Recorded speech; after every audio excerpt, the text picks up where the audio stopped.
Alrighty, hello, and welcome to today's first multi-stream. I think we're all good. I think everything's working.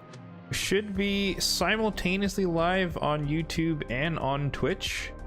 Please let me know if you can see that in the chat if you are willing and or able. But I think we're good to go. So guinea pig testing is complete finally. I think we're good to go here. But yeah, for anyone who's new, I usually kick things off just by doing some like daily stuff, but we'll dive into the main agenda for today. So that's going to be some Hydra testing, as the title would suggest. We're going to see how good the AI changes are that they made for provokers, specifically with Husk in my Nightmare team. We're going to take a look at relics. I honestly haven't crafted anything, so we're going to see if we can get some cool relics and put them on some people and kind of investigate that whole system. And then I might do a little bit of Chimera afterward, since I've kind of settled on my teams for this rotation. But yeah, so stay tuned. Lots to cover for today. John Denker, hello. How's it going, man? Glad you could join us here. I think multi-stream chat is also working, so bear with me, folks, as I figure all of this out. But I should be able to see all the comments from both platforms, but if that's not the case, then I will do some live investigation. But yeah, so yeah, we're gonna burn some energy here. I am working on finishing the last bit of the Tea Party Titan event. I have 50 more points to go, and I'm gonna be able to get that from, well, my decision after thinking about it yesterday. I'm going to be working on the event dungeon because that's a little bit more efficient for dungeon divers points. And then I'm going to try and get the well, we're going to get by default the 30 from the fusion warm-up event. And then I'll try and get 30 from the dungeon divers. So I'm skipping Ice Golem, I guess, is the main takeaway there. I could do the divers with Ice Golem and kind of double dip. But I looked at or at least I kind of did some math to look at it, and essentially the amount of energy I'd have to spend to, I guess we can go look at it honestly. But if we look at the Ice Golem tournament here,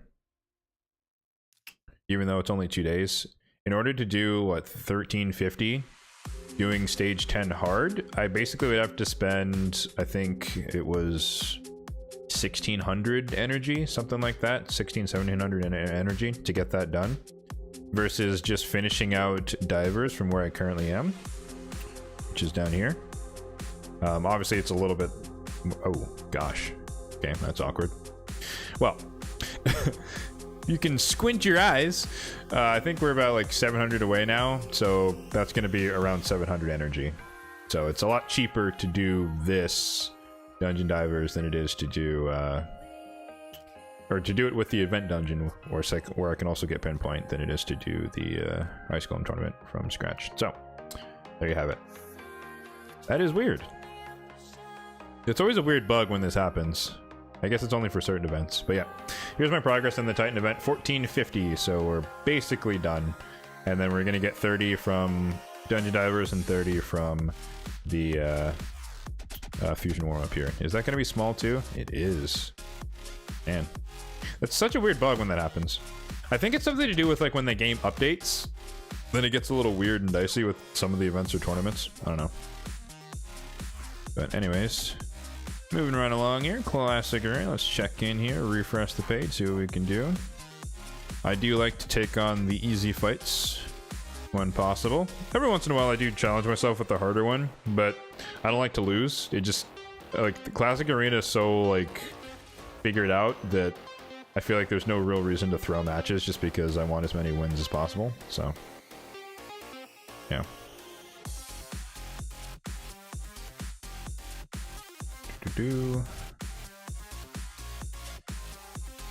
Alright. I don't really see anything else worthy. Good God, look at that team. Holy mythicals. Did I mention? Yeah, we're gonna do some live arena as well. That opens in an hour, I believe, 40 or 50 minutes. So that's something else I'll be doing. I definitely need to get at least one win for my advanced quest, because that is locking some energy behind that. But we'll try and do a good clean set of 10 fights and see where we can go. So yeah, 3v3, pretty much the same thing as Classic. Try to get as many wins as possible. It is Saturday, so it's like the day before reset. So we're still getting some of the relatively easy teams. But eventually, as we get closer to reset, people will start putting in their defenses. So the teams will, or the fights will get harder. I already put in my defense as well. I usually put my defenses in on Saturday mornings. For anyone who is curious.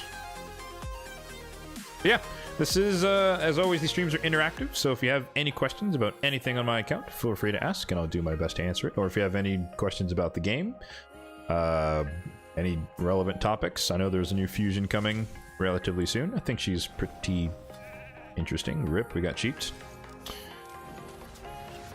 My default setting, as I've always said, is I go for every fusion, so it doesn't really matter what their kit is, good or bad. But I think her kit's pretty decent, the fusion champion. I don't think I'm going to use her, personally, just being in the end game, but I don't think she's a bad champion. So that's kind of where I sit. I think she's going to be good for a lot of people, especially those who skipped out on Aostra Dream Song. I think she's like, the way I classify her, I think, what's her name? Esma?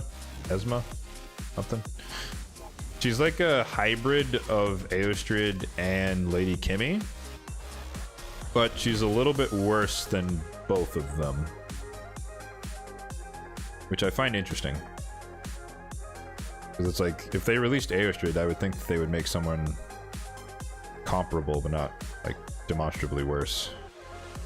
But I don't know. I'm not a developer. It's not up to me.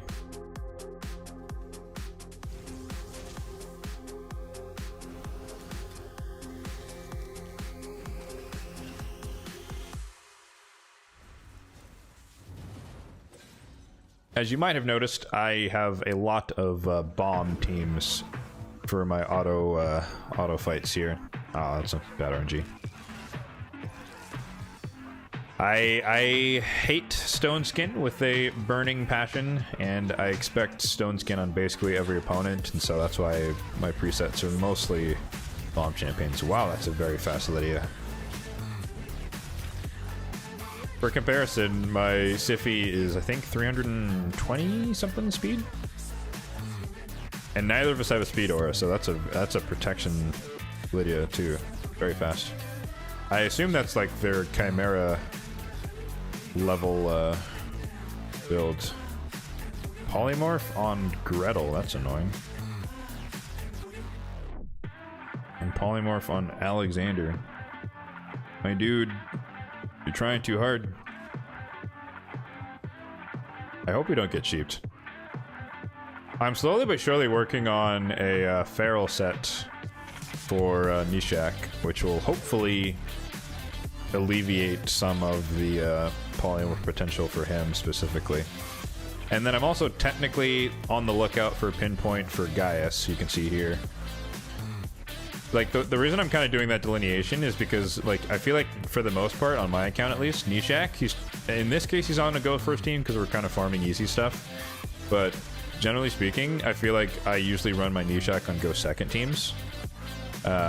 Just because I can protect him. But Gaius, I almost always run on a go first team, and so pinpoint makes more sense on him than Nishak. Speaking of polymorph, good god. But like, stuff like this would be like absolutely perfect, like just having pinpoint on Gaius and then just tanking the sheep with the pinpoint and still landing bombs. And I know it seems crazy to run, like, why are you running bombs into Marichka's passive? Because thankfully she's really dumb when she's alone and with no AI settings, and so she basically just consistently A1s no matter what, so she's never going to cleanse herself. And even if we have the block damage on, she can't be asleep, so she won't, or yeah, she can't be slapped, so she's not going to do anything. And then she just she wastes the first turn doing nothing, and then she dies to the bombs on the second turn. So that's why we're doing it that way. Although there is a fairly decent chance, I guess a 20 to 25% chance that we just get immediately polymorphed and we're kind of crying, but we'll see. Perfect. Good RNG. So there. I mean, I guess we locked her out with Basher, so it's a little bit redundant, but just in case she wasn't locked out there. Like, when she's on a team, I think she goes for the cleanse, but when she's alone, she doesn't cleanse, especially when she's full HP and she's like, well, I'm chilling. What do I need to cleanse for? But yeah. Stone Skin Arbiter, interesting. Oh, Stone Skin Supersonic, interesting. It's not what I expected to see. Yeah.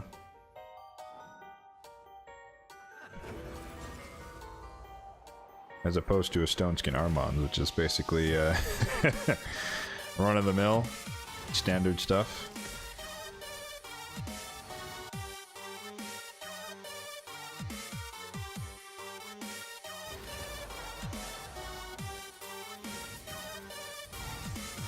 I guess as an added bonus for anyone who is watching via Twitch, you can do, well, you can look in the upper right-hand corner if you're curious about the music that's being played. It is officially licensed by Monster Cat, one of my favorite record labels. But if it's too small to read, you can't see it or something, then you can always do !song in the chat and it will tell you what song is playing, who the artist is, and link you to a page where you can find more about it. So, that is always there, but that's, I think, exclusive to the Twitch users just because YouTube doesn't have the integration with that feature. Yeah.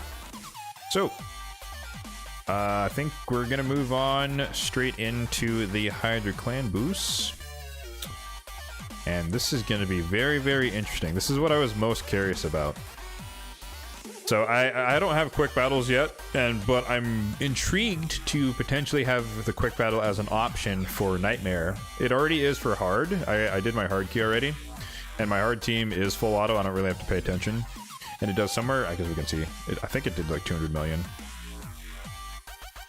Yeah, it does 200 million. So I ran this normally just because you have to run it normally before you can unlock the auto battle, but eventually I'd like to just auto battle this. Full auto, let it run. And as long as it gets above like 200 million, I'm pretty much happy with the RNG of the run. I'm not trying to rerun it until it gets like the best of the best. But Nightmare, this is going to be interesting.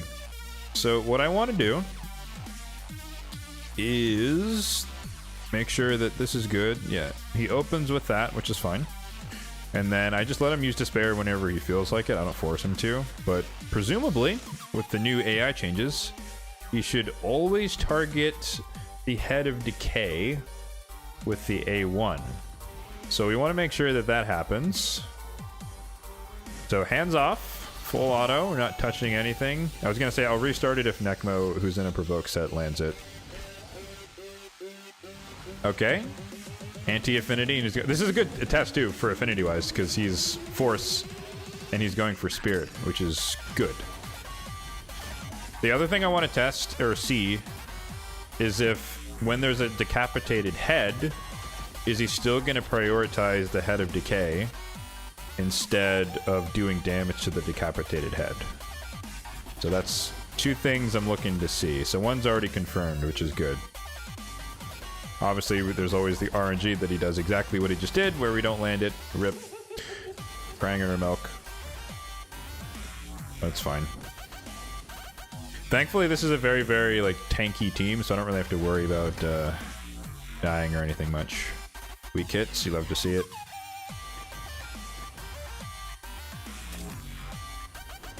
We don't have decrease attack on that dude. Ouch. That hurt. Weak hits for days. At least he has Brimstone on. Yeah, for anyone who's unfamiliar with this team composition, we have Pythion in there, who's just like the tanky healer, cleanser, reviver for the squad. High resistance, and he's in regen, which is just kind of like my general PvE build for him, so he just never dies. That's the point. He never dies, so he's always there to revive everybody else and cleanse, keep him healed up. Nekmothar in the lead, speed lead, of course, primary turn meter control, manipulation champion. He's in a Provoke set, so that is why he's the secondary Provoker on the squad. So he always attacks between the A1 and the A2. The A3 gives him an extra turn, so he's always going back into either one of the other two. So he's just the backup Provoke in case Husky doesn't land it on his A1. Who else do we have? Mishinaki does way too many things in the squad, in a good way, but nonetheless way too many things. But buff strip, he's the Hex champion, he's the decreased defense, he can also be backup decreased attack, while Master Tharon is kind of the primary one. Ally attack with his passive, HP burn on the A1, so super strong champion. We already mentioned him, Wallmaster Tharon, obviously one of the primary DPS of the squad, max HP, double hitter, but notably utility in placing decrease attack and block buffs, which is pretty good. Extra turn gives him increased attack, increased accuracy, and increased speed, so that's a lot of buffs that he on his own has. No one else on the squad has that, so he's a good mischief tank. That's why he has Lightning Cage, as you can see there, 3 stacks of that. And then Duhanarok in there because of the Head of Torment. So we are cleansing the fears every time she takes a turn, which synergizes well with Pythion, because if we're under block debuffs majority of the time, then she's always going to be cleansing the true fear and not any of the other stuff that Hydra throws out there. So the poisons and provokes and whatnot. She's also in Lightning Cage because she has high resistance. Thoran has high resistance as well. But yeah, increased speed, increased defense, which enables us to be tankier, but also makes Mishinaki do a little bit more damage. And then the A2, it's kind of a luxury. If there's happens to be like a freshly spawned head that she can target, obviously Head of Mischief is kind of special, then she can place decrease attack, block buffs, and spread that around, which is also handy. But if all else fails, then she can just try and spread other debuffs, or sometimes, which is really clutch, she can, if like that, like I guess Head of Blight just spawned. If there's like, if a Poison Cloud gets out there, she might be able to target a head who has HP burn on from Mishinaki, and then debuff spread that to everyone under Poison Cloud, so we can just do our normal stuff, which is really handy sometimes. So that's the squad. Nightmare Hydra team. I think with like good RNG, it does, I want to say best run maybe like 150 million, somewhere around there. I do not hit the turn limit with the squad though. There's not enough speed to quite, or not enough damage speed. I don't know which one really, but they don't necessarily get to the turn limit. I think I've done it once, but that was like the God mode RNG run that I've never seen since. But yeah, that's the squad. Head of Decay has been dead for a while now, I guess, so we'll still be on the lookout. I'm very curious to know who he targets when there's a decapitated head. Just because I know that decapitated heads are meant to have a higher priority nowadays. But do they have a higher priority than provoking? I assume eventually we'll find out.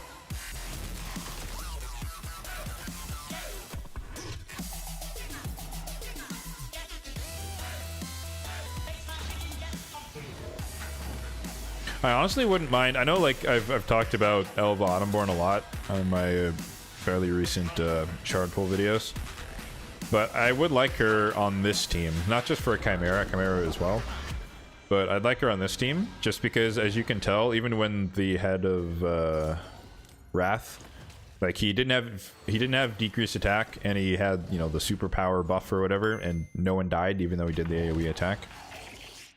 People don't usually die much on this squad, so having a single target reviver wouldn't be the end of the world, is kind of the point I'm getting at. But the passive heals every time she takes a turn would be pretty nice, and then the Veil would be nice, a little bit of extra protection from Torment, and then I could run her in a protection set, which means that the Head of Mischief, if he happens to target the wrong person, which does happen every once in a while, there's a good chance that the buffs will be protected. So that's like kind of why she's one of my most wanted non-void legendaries. Chimera and Hydra alike.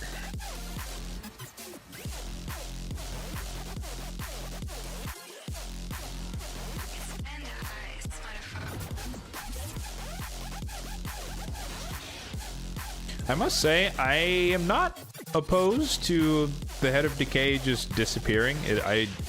Literally, it's like my least favorite head. For the longest time, way back in the day, I used to really, really hate the Head of Mischief. But as like gear sets have come out, my gear has improved, my champions have improved. Like dealing with the Head of Mischief, because he's so squishy, it's just not as bad to deal with him anymore. Although this is always annoying when Juhanok gets eaten. And there we don't have our cleanse every turn, so we're gonna miss a lot of turns here potentially. Oh no, we got lucky. Nice. True Fear, the fakest debuff in the game.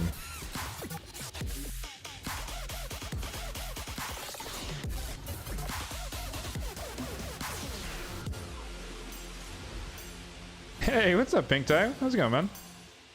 You're lurking? All good, buddy.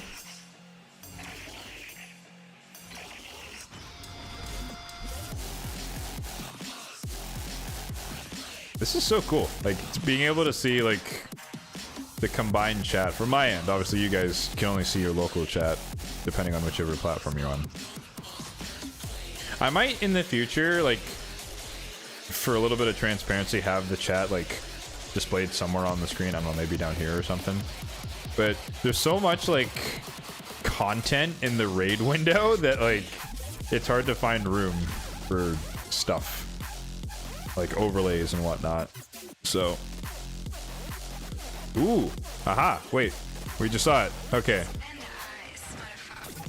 So when there is a decapitated head, he is prioritizing the decapitated head and not the Head of Decay. Which is bad.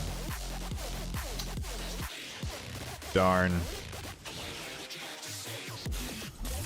So they didn't fix it just right. That's what I was afraid of.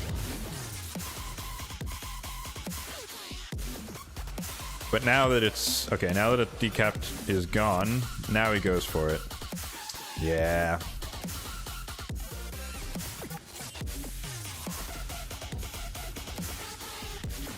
What target just happened?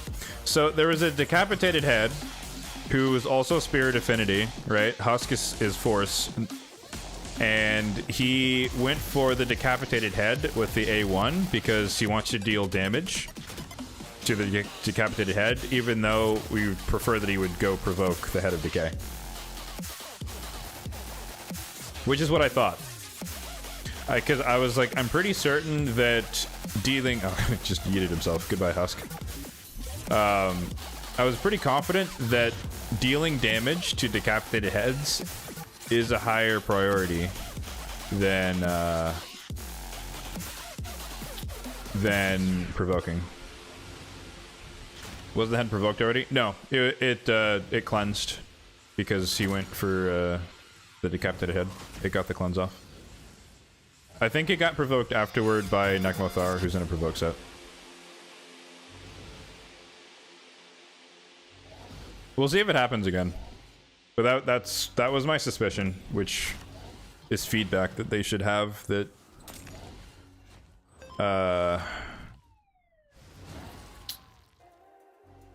it's like every you know, I know a lot of people make this claim, and I always want to disagree, but like it is true to some extent, where it's like every time they make a change, it's like 90-80% like perfect, and then there's just like that big miss that it's like, so close. This is one of those, like, for the most part, I'm sure it's gonna be great. But so right now, all right, the Head of Decay is unprovoked, right?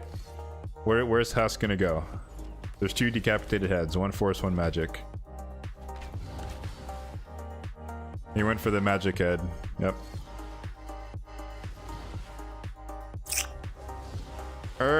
Plarium. So close. Okay. It's a step in the right direction. We gotta give credit where credit is due. But that just means that, I mean, so in my like particular situation here, what that means is that I can be a lot more hands-off. Because normally what would happen is that whenever like the decay is unprovoked, I would manually click it until it got provoked by Husk. and then I would unclick it, and then let people attack whoever. And that's inefficient because I'm funneling everyone's like A1s and single target abilities out to the Head of Decay just to get the Provoke to keep it, you know, auto instead of trying to manual it because I'm lazy. But now that means if there's a decapitated head and it's unprovoked, then I have to click the decay head. But if it's all 4 heads, then I can just let it be because he'll target appropriately, which is like, ugh, alright, now I have to like think even harder. But we'll make it work. That's fine. I don't know. Yeah, I mean, this, you know, it's feedback. Hopefully they'll address it in the future. Briggs! What's up, man? Appreciate the follow. And deflect tier? Is that how you say that? How's it going? Hydra? No. Hydra good. Hydra good. I'm not in the camp of people who like, I understand, don't get it twisted. I understand the people who don't like Hydra as much. He raided me? Wait, what? Ooh, it doesn't show in the multi-chat. Okay. Thank you for that. I didn't notice. Well, appreciate the raid. Why didn't my alert box go off? Okay. Appreciate the raid, man. Thank you.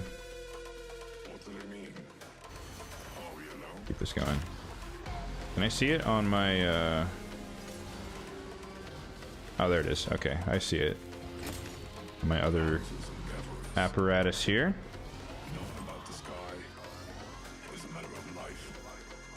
You want more prism crystals from Hydra? From what? I'm confused. But yeah, thank you for the raid very much. What did you get up to? What were you working on this lovely Saturday morning? Oh. Alright, decay's up. Provoked. We're good to go.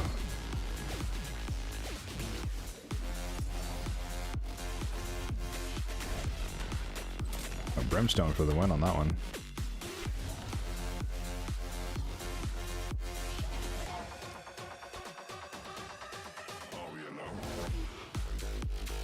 Yeah, for anyone who is unaware, this is my first trial of multi-streaming, so we're live on Twitch as well as live on YouTube at the moment. And there's some, let's call it growing pains, learning pains, whatever you want to describe it as. We're figuring this out as we go along. But yeah, apparently I need to figure out how to make sure my alerts are showing. I don't understand why my alert box didn't do what it's supposed to do there. Oops, I wasn't paying attention. Decapitated head. Get in there, Husky. Ah, resisted. You hate to see it.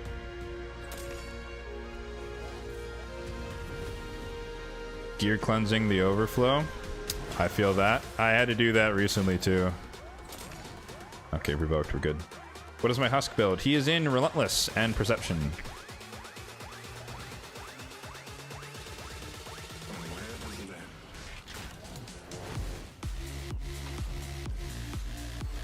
And for anyone who missed it, what we've essentially discovered is that if all 4 heads are alive, Husk and presumably any other Provoker with their A1s, they will go after the Head of Decay.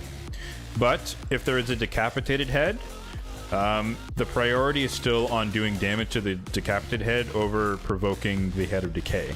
So you're gonna have to watch out for that in your runs. At least for this foreseeable future.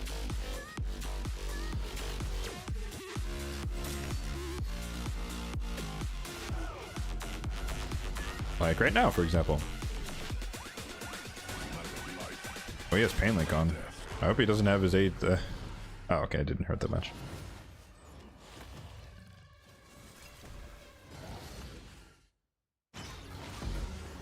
So yeah, this is like the old method that I would do 100% of the time. I would just be watching the run, and I'd click on the Head of Decay until Husk lands the Provoke, or Nekmothar happens to land it with the Provoke set. In this case,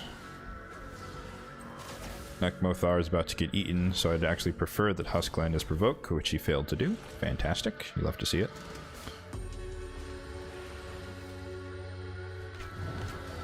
Happened to you, Wixwell keeps going after the decapitated. Yeah. Yeah, it's like I said earlier, it's a step in the right direction. Oh man, I really wanted him to Provoke right there. He's gonna cut the cleanse off. It's a step in the right direction, but is nonetheless still unfortunate that you can't have it be full auto.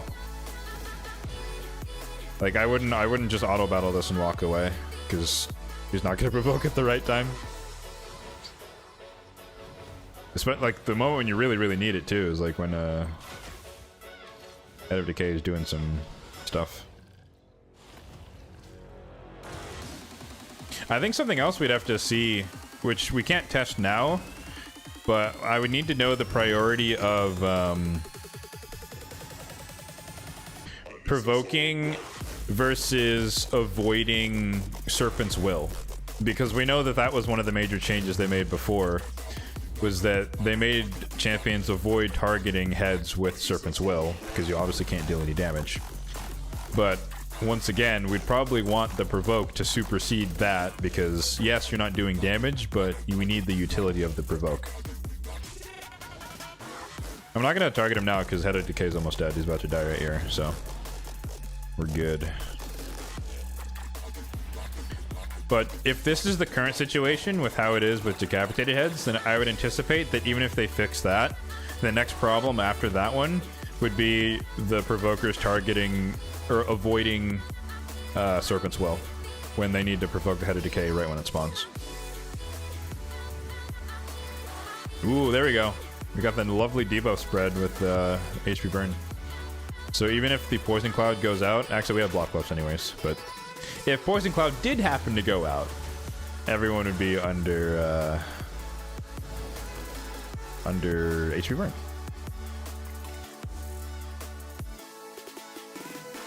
And Repansy, hello.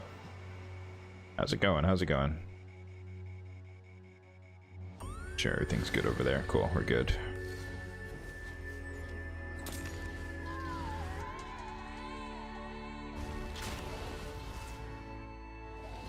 Guess it will never be 100% correct? I don't think so. I think from at least my interpretation from the you know, the meeting that they had with the content creators and whatnot, was that for at least the first like 6 to 8 months of this year, their full focus is going to be on existing content. And, you know, February, we're only 2 months into the year, and we got like the first dose of like major AI overhauls and whatnot. So positive outlook, I guess you could say. But I expect that this is going to be ongoing for majority of the year, where they're going to be taking a look at all these small things and trying to improve on them.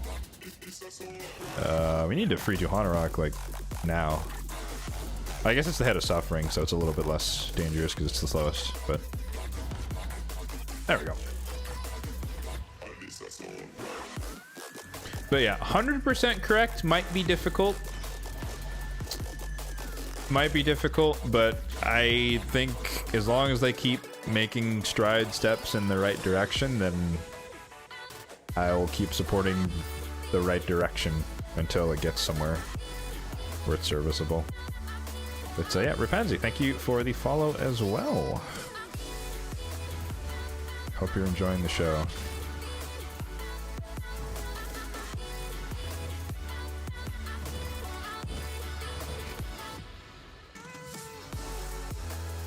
I kind of lost track of time here, but we're already at 130 mil damage.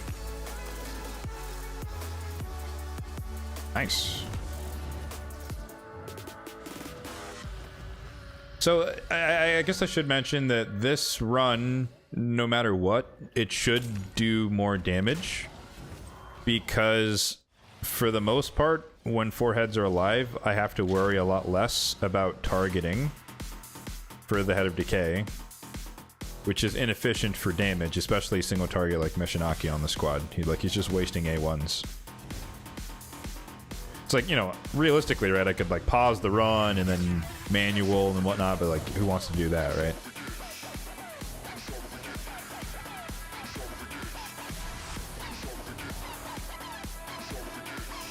So yeah, so I don't know if this is going to be a PR necessarily, which would be like closer to 200 mil probably. I think, what did I say before? I think 150 was kind of, that might be too low. I think my best is somewhere around 180 on Nightmare.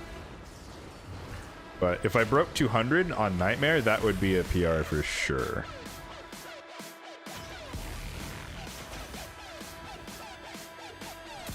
And now would be a great time for the Head of Decay to not spawn.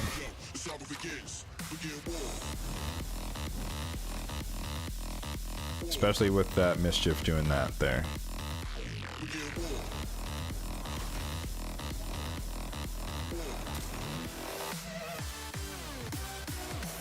Okay, I was gonna say, like, we should be getting close to that turn limit, or at least the turn limit message. Not Decay. Perfect. Okay, Head of Blade. Although, he did eat my, my Mischief tank. One of them. Okay, alright, he's still going for 200 rock, which is the alternative Mischief tank. We're gonna need a big hit here from Husk. I think he has it. Yeah, okay, there we go. And then a couple hits from Mishinaki. Yep, sweet, perfect.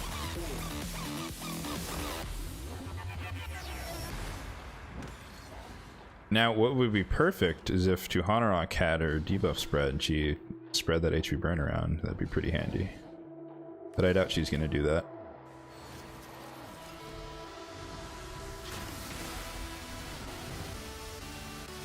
Ooh, yeah, she targeted Torment. Unfortunate.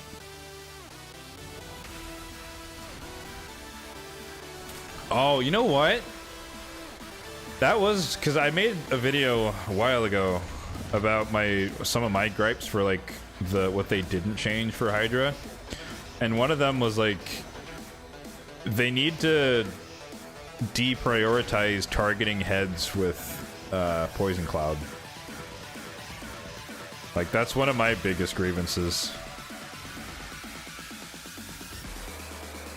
I don't know why that like missed like the prioritization hierarchy, but like hitting head, like Poison Cloud, to me it's the exact same realm as Serpent's Will, right? You basically can't deal any damage because you're weak hitting all the time, and yet they're just like, oh, he's low health, but he has Poison Cloud. But it's like, but at the same time you want the exception for like, are they under Poison Cloud with HP burn? Then it's fair game, go ahead, attack them. But if they're just purely under Poison Cloud with no burn, don't attack them, or at least deprioritize it. Focus something else.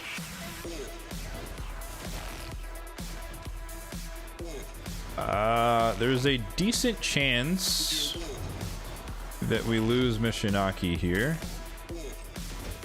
It's always dangerous when he gets eaten because he's our debuffer with decreased defense.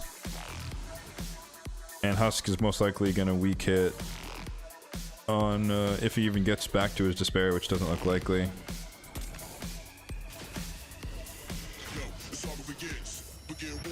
Only a matter of time before he takes that turn. Oh, yeah, GG's. Okay. Yeah, now the run starts to fall apart, so bad RNG. Mishinaki got eaten at the worst time. It's like, it's fine if Mishinaki gets eaten like after he places decreased defense, but if he gets eaten before he places it on the head, and then it's kind of over. I mean, Head of Mischief with Poison Cloud is kind of, it's a fat rip as well.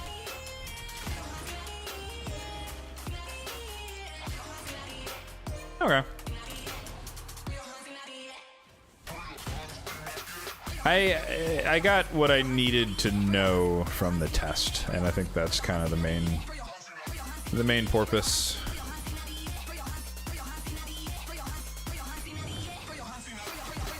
So slightly more hands off but not fully hands-off.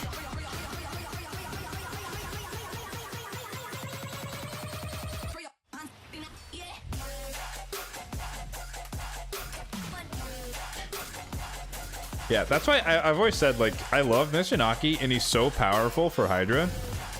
But man, when you don't have a second decreased defense on the squad because he's the only one and he gets eaten, like, your run just instantly falls apart because your damage goes way, way down.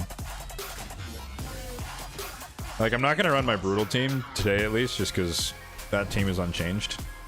But that squad has Mishinaki and Ugo.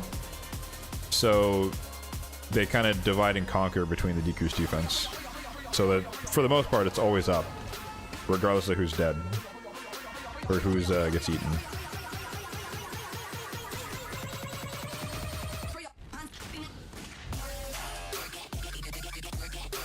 Although we're like literally losing people every turn or every cycle, we're getting surprisingly close to the turn limit. Although it's like,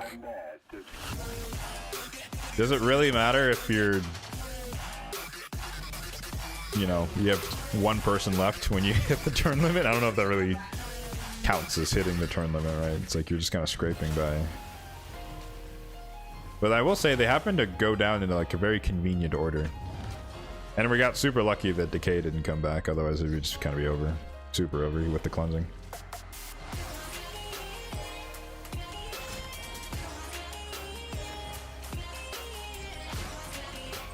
I've also like secretly wanted to change to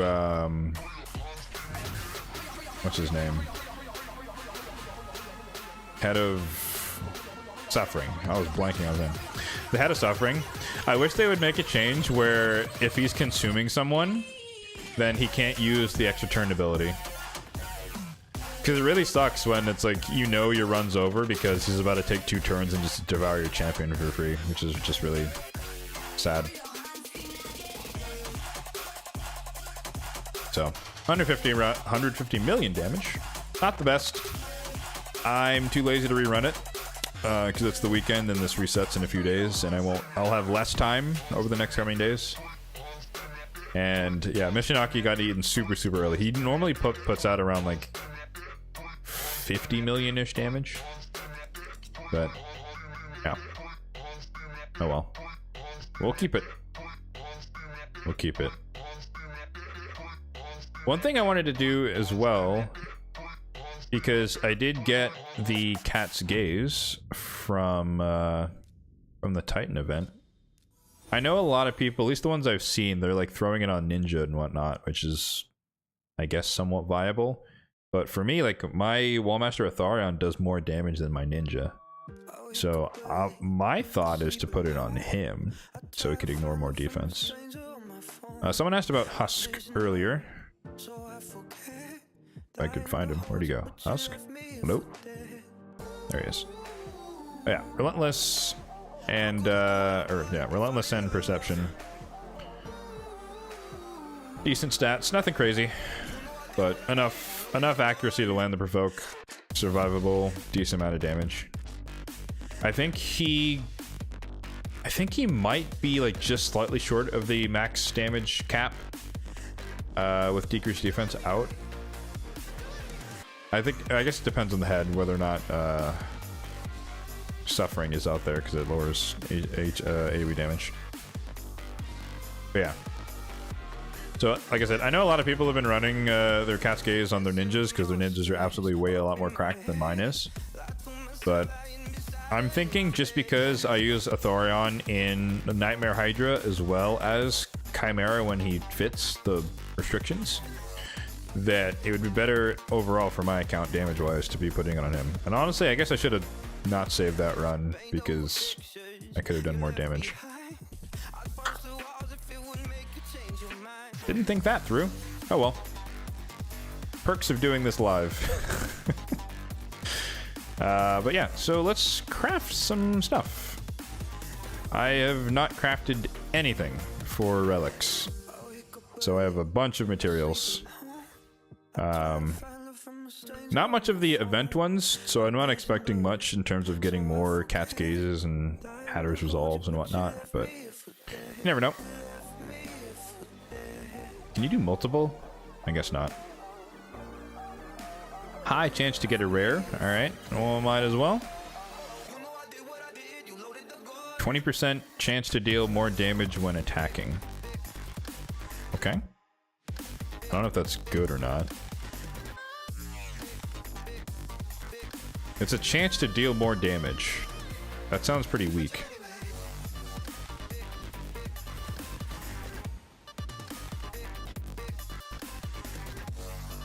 Turn meter increases by 10% when applying CC. I was thinking about something like that for Mithrala.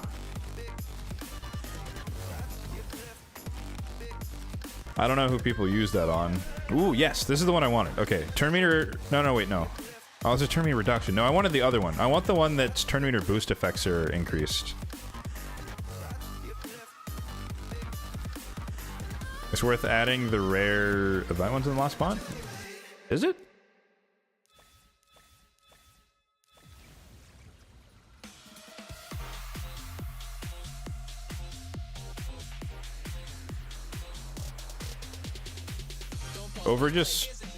Wait, compared to...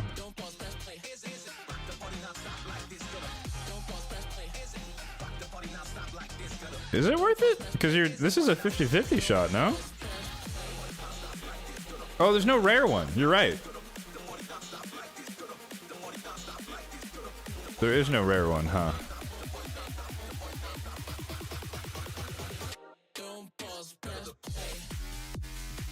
I'm with you. I'm with you. But what about like half-half?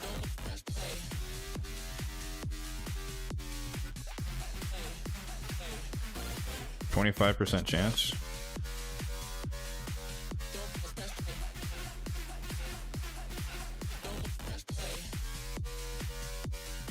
I guess you're trying to maximize. You're trying to play for the. If you hit the epic and then you hit the event, then you're guaranteed a Hatter's Resolve, right? That's the play here.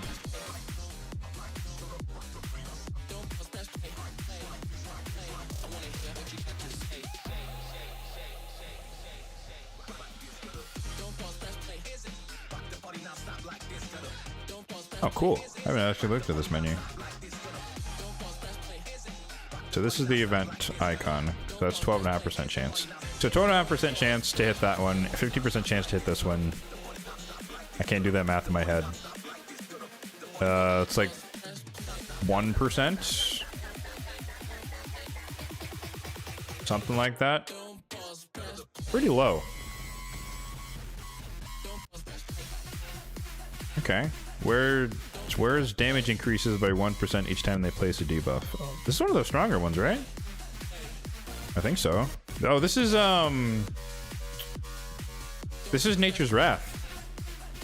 That's good. I might put that one on Ninja. Cool, cool, cool, cool.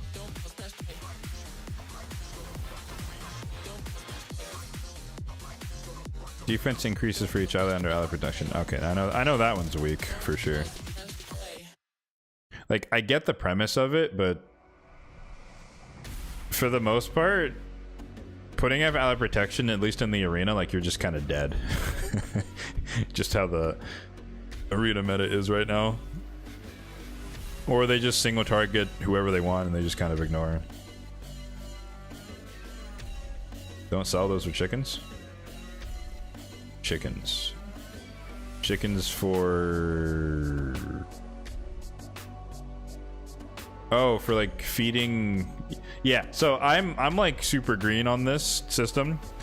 I assume you mean that you need to like feed relics into one another to level them up or something along those lines?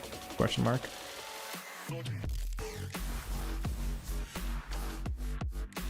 Orb of Transfixion. Okay, whereas 10% chance to steal a random buff when attacking. It doesn't sound amazing to me.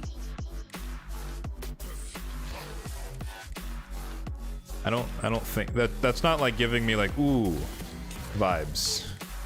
That's just kind of like, all right, it's kind of nice, I guess. Actually, let me look at where's the one I'm looking for though.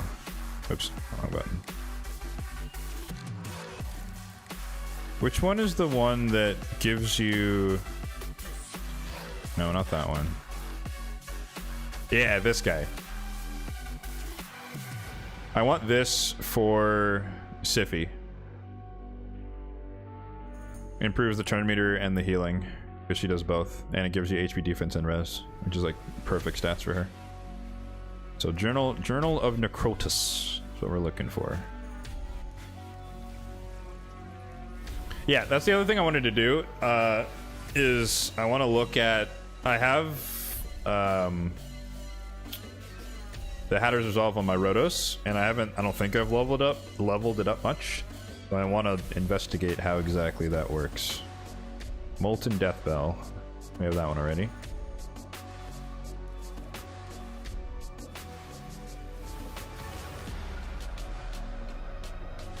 Demonic Effigy increases. Oh, this is like that mastery.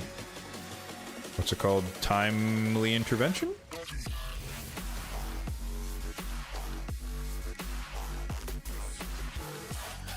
Ooh, we got it. Sweet. Okay, Journal of Necrotus. Would this also be good on Arbiter? There's no speed, though. I guess that's the one downside. But in my opinion, I think it's silly to be like, I'm waiting for the good mythical relic or the good legendary relic, because it's like, you might not get that many. And even if you do get one, you can only use it one time. Oh, this is good. Okay, so we have another Coronet. Okay, so that means... Oh, it's only attack, though. I was gonna say the effect would be good on, like, Commissionakis and stuff like that. But maybe this is for Varl. So one for Ninja, one for Varl. That's, like, first cut. Thoughts. Another journal. Sweet.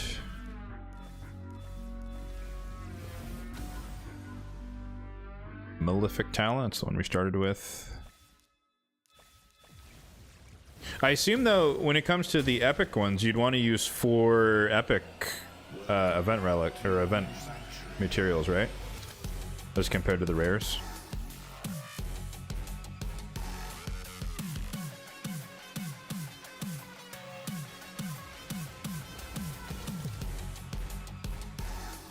Whoa! Wait, that's so unlikely. We got a legendary from the rares? Dude, this one is so busted. I've encountered this a couple of times in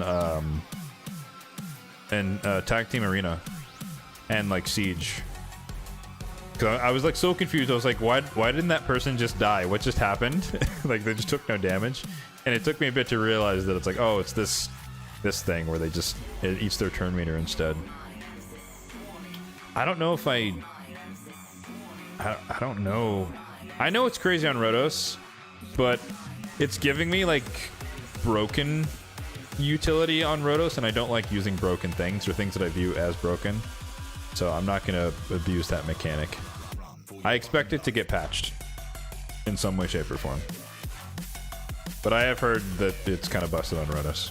But I think once you have Ward of the Fallen on your Rotos, you're basically good to go. So you don't really need much more. But I guess, you know, every bit helps certain people. Fair enough. Another journal, sweet. I don't know who that could be good for.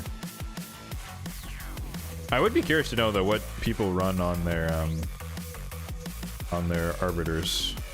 5 less damage from enemies under provoke. HP, defense, and accuracy. This seems like a good, like, Curse City champion deal, right? Like, Angar. Something like that. Visix. Live arena's open. Cool, cool. Got plenty of time for that, though. Another journal.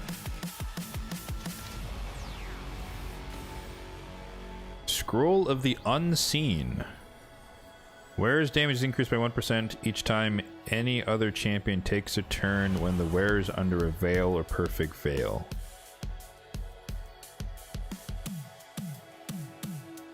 That's so, like, niche. But also, you get... I mean, if your enemy's taken 30 turns, you're dead, right? But yeah, also have to be under a veil. That sounds really, really niche. Like, too niche. Too niche to be useful. The Rod of Blasphemy receives less damage if they're... If you're under any debuffs, you receive less damage. But if you're under debuffs, you're already in a bad situation. That doesn't sound that good to me either. Talon.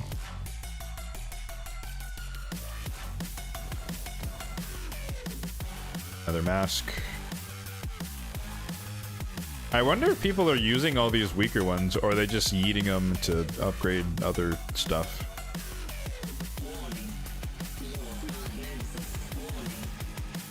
Another rod. Okay.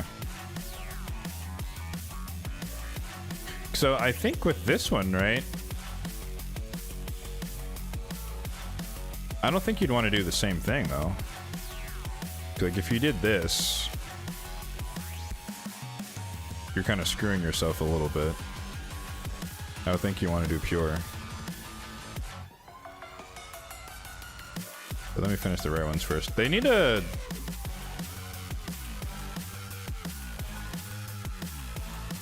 You're gonna get somebody you don't need that many copies? Okay.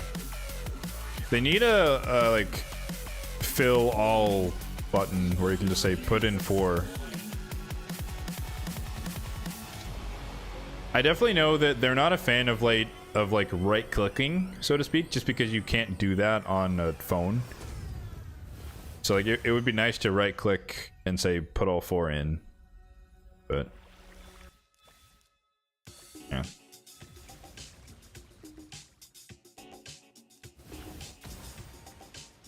Another journal.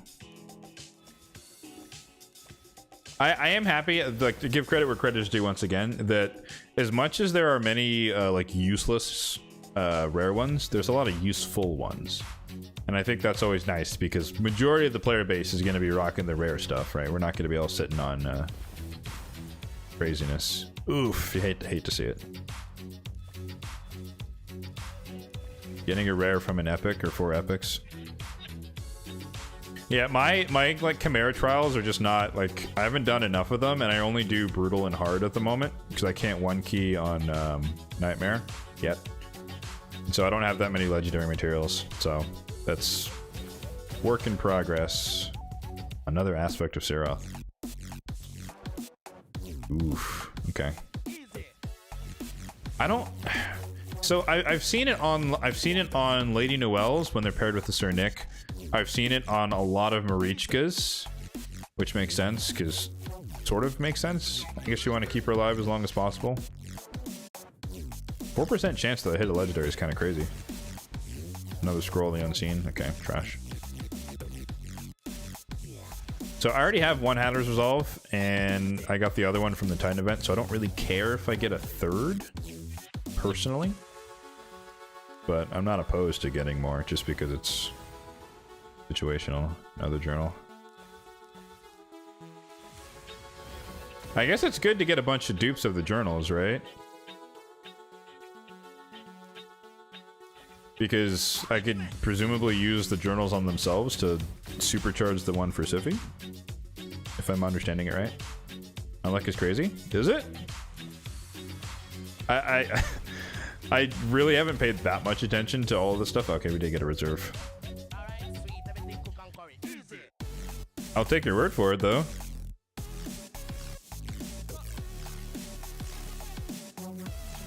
Alright. So let me try and understand how this works, right? So we come down here, we find my Siphi, and we want the journal equip. And then if I want to upgrade this, I need to use these guys, right?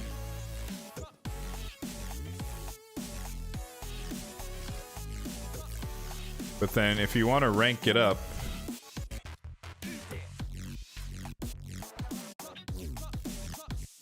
Oh, I see. So anything of the same rarity is fair game.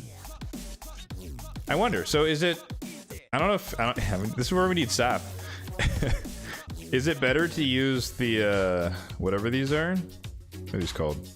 Basalts, or is it better to use the rare relics? I presume you'd want to use the rare relics because they're kind of meant to be trashed. Which are the bad ones? Oh, you can't read the effect of these.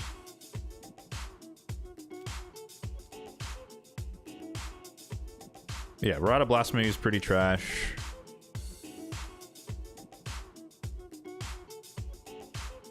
You deal more damage. Again, if you're under debuffs, it doesn't really matter for dealing more damage. So any rods and the unholy grails are basically fair game to be fed.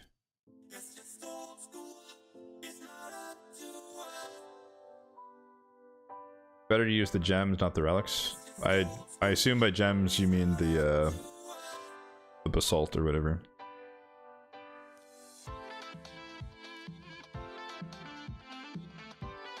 I guess the only purpose of the basalt is to upgrade, so you're better off using those.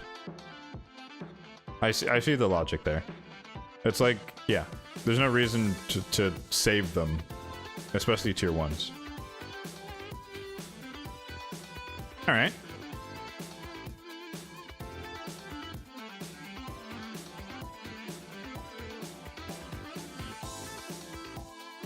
You can only use them for 1 rares. Oh. So if so like this one, if I wanted to upgrade it. Ah. Okay. Yeah, their only purpose is leveling up rare ones. Gotcha, gotcha.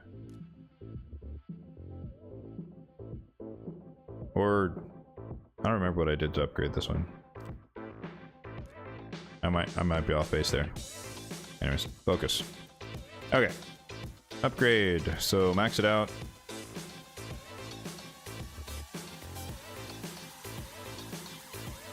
How do you know where's the info on the levels? Doesn't it do something? It increases the 10 meter boost, right? Oh, here it is. Okay. So fully maxed out, it is 315, so 30% boost on. Hold on, because this is multiplicative, right? Not additive. So on Siffy, it instead of a 10% boost, it's gonna be times 1.3. So it'd be a 13% turn meter fill. I guess realistically, that's kind of tiny. But I guess every bit counts. As compared to like an Arbiter where it's like a 25% turn meter fill, which I can't do the math in my head for, but it'd probably be closer to 5%. So it would take it from like 25 to 30.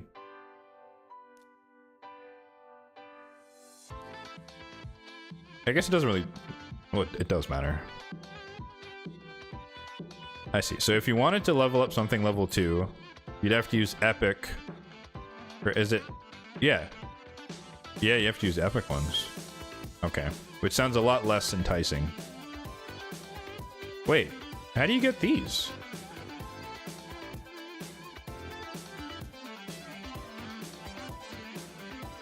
How do you get the rank 4 and 5?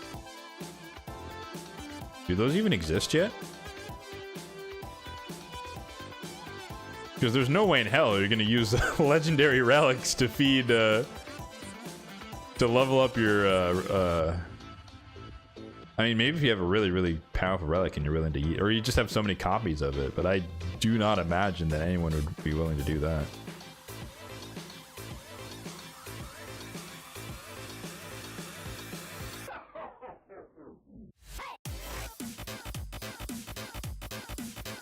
You can take a rare to level 2 or 3 and feed them. Ah, okay. That makes more sense. Oh god, so you'd have to...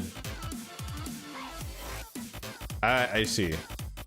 So in theory, if you wanted to create a 5-star basalt, air quotes, you could take a crappy rare relic, feed a bunch of rare crap into it,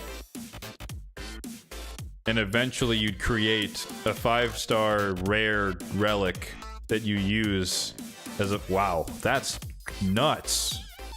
That's gonna take forever. But I guess that's the point. They want it to be a grind so that you don't instantly have 6-star relics. Man. And you have to do that 5 times. That's something.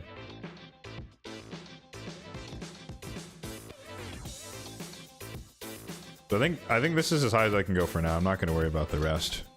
But okay, that makes sense. Appreciate you guys for helping me understand how this actually works. I mean, it's basically the chicken system, but a lot more expensive and not as farmable, comparatively speaking. But yeah, I am curious what people are running, what relic people are running on their arbiters.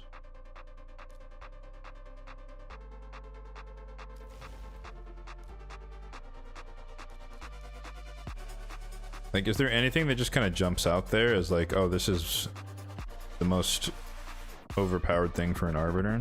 I mean, this is the clan one.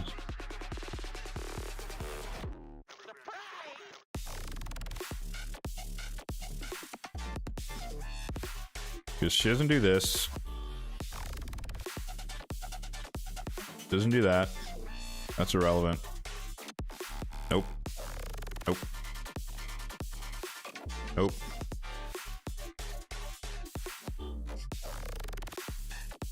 Uses the chance of applying debuff stealing or removing stealing turn meter or against the wearer.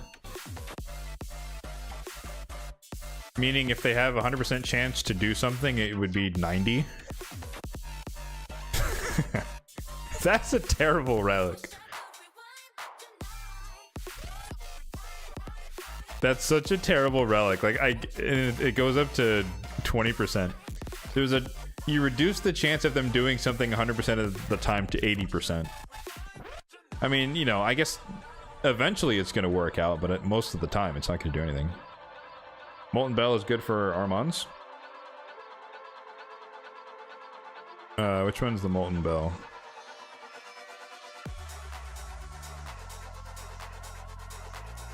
Am I blind? Oh, I am.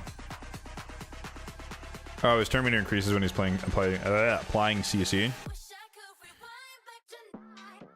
I could see that, but at the same time, it's like if Armands is taking turns, they're already locked out permanently anyways.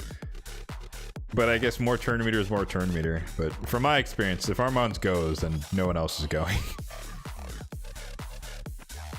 But I guess that would help ensure that that is the result. So, fair enough. Where is next attacks after killing an enemy? No, that's not Arbiter. Chrono Cube. Oh, this is the double turn thing. I've seen people with this on Marius. I got wrecked by that. Where like he gave himself the extra turn, nuked everyone down, and then A1'd, and then everyone died. And I was like, oh great, thanks. Literally died in 3 turns. 20% chance of placing Storm Call when they land a quick. Oh, this is like the weird, like a shield or something. I forget what that does. But yeah, I know that one's bad. This one could work on Arbiter, but I'm looking for something that has like speed in the subs. I mean, Demonic Effigy could be decent on an Arbiter, but I don't know if that's highest. I know the Wand of Submission is good. I've been hit by this a few times as well. Or they just like, they throw the sheep back at me, or they throw a stun back, or sleep, something like that. I know this one... I don't know if this is good on an Arbiter, because you eat your turn meter away, which means she can't get back to the revive, and you... I don't know. But if you're just like chasing stats, I guess the Wand of Submission is good for speed, but does anything else give you speed? This gives you speed. But this gives you speed at the highest level, right? Evening, how's it going, IMF? What's up? Because if I'm understanding this correctly, then that's a stretch. The top stat is unlocked at level 15. And level 15 is when you're 5-star?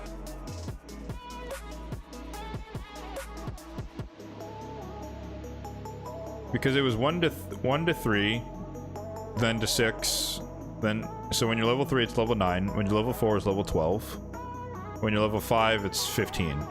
So you have to be level 15 5-star relic to even get the third bonus stat.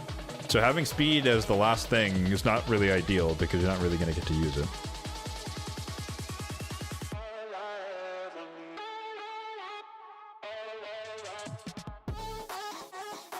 So I wonder, do I have enough materials to do this? I guess we should try it. So I want to take a crappy rare relic and make it into another 3-star, but you don't have to level it up to level 9. You just have to make it 3-star. So let's grab a Talon.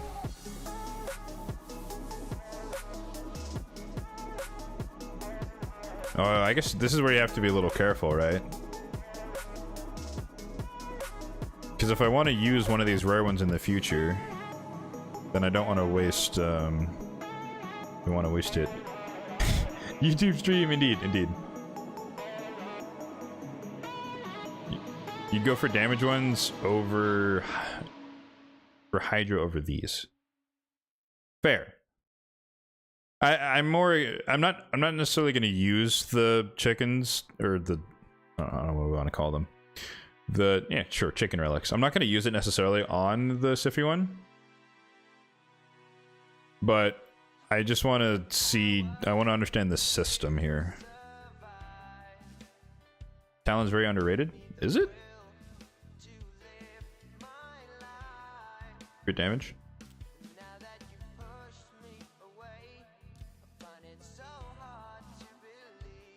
Oh, for stats. You're talking stats.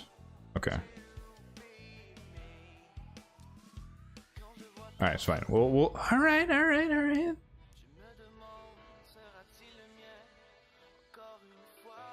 Not sure anyone's mentioned this, but the YouTube stream is a bit behind. That's gonna happen. They're not gonna be perfectly in sync. Because they're independently hosted. So that's normal, unfortunately.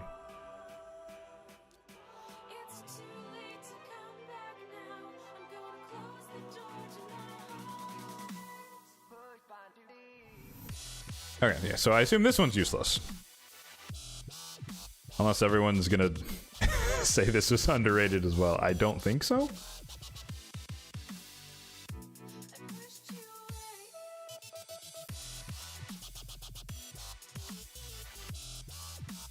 I'll keep the Molten Death Bell as well.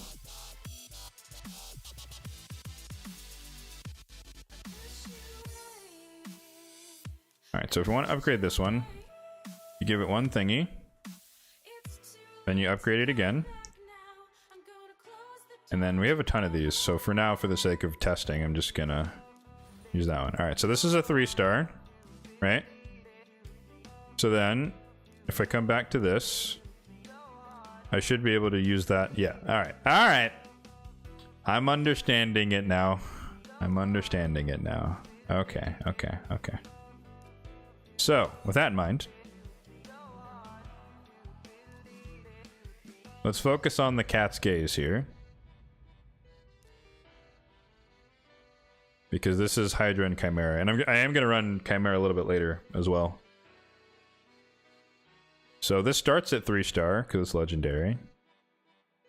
And then, yeah, we have, I guess they give a ton of this. What is this called? Starstones? You have a ton of these, which is, I guess, is good. It's not like you don't have to, it's not like oils and extracts where you're like, oh god, I can't upgrade anything, I'm out of mediums.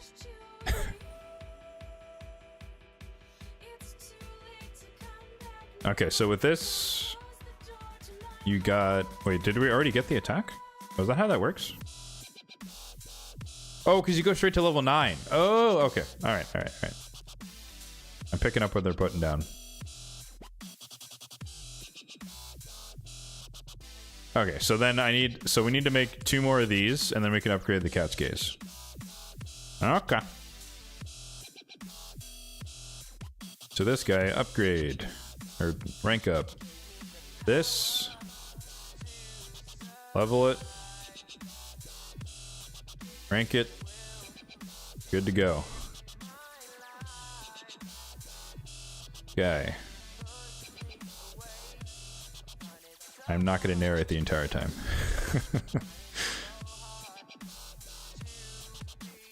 This. And...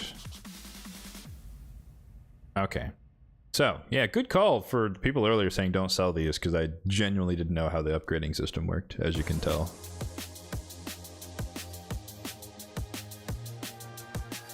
Because then I would have been crying a little bit, not having any rare relics to feed. You got your Crizzy into 6-piece Merciless. Woo! Right on, man. I mean, why not 9-piece, bro? Do I sound like a content creator? You're lacking. Aren't we all, dude? If I had a dime for every time a content creator was like, dude, just put them in 9-piece Merciless. Like, oh. Yeah. I didn't think of that. Let me just put all of my champions in 9-piece Merciless. 9-piece protection. It's like, they're not wrong, but it's like the nonchalance of how they just talk about, oh, just put them in 9-piece Merciless. Like, if they're not mulling the same set around to 5 different champions and showcasing it, it's like, okay, dude. Meanwhile, it's like, yeah, I put a defense banner on my HP-based nuker because, Merciless. It has no speed, but Merciless. When they get their turn, they smack. It just takes 3 years.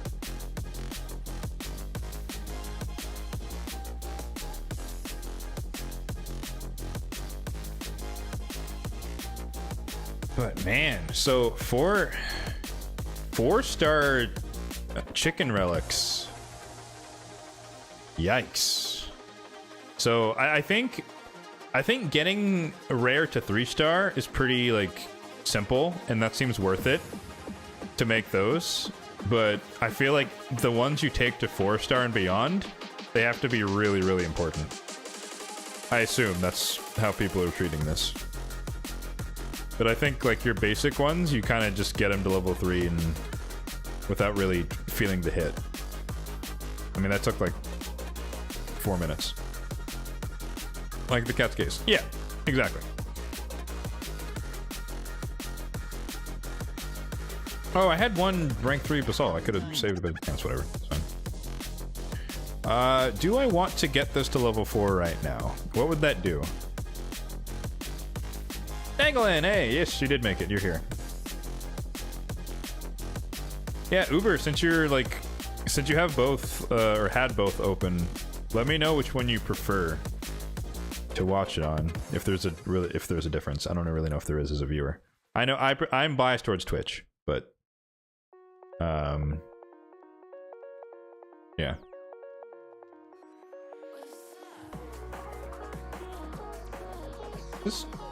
I was like, is this Pixoterra? Yeah, this Pixoterra. Did I have a coronet? Yes, I did.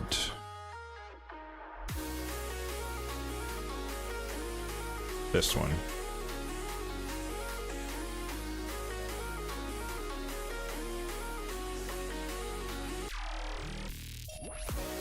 You're preferring Twitch to YouTube being so far behind. I mean, if you're watching them in isolation, then it doesn't really... Well, behind is relative, right? If you're just purely watching on one, you wouldn't know that you're behind. But... fair point. So 26% crit damage, but that's massive. Yeah, like he's at like 300 now. Sheesh. Oh, I see what you're saying. Okay, the chat delay. Fair enough. I can, you know, like I said, this is the guinea pig stream, so I could look into that and see if there's a way I can improve the latency there. I think I did. I think I selected normal latency for the YouTube stream, so maybe I need low. But this is mainly just making sure that it works. So improvements coming down the line. Check both next time. Appreciate it. Just got enough tokens for the CQRS gaze. Nice. Haven't heard of that relic, but I assume it's good. I know you mean cat's gaze. Ninja or Atharion. So the way I decided, obviously I made my choice already. Where is it? Here.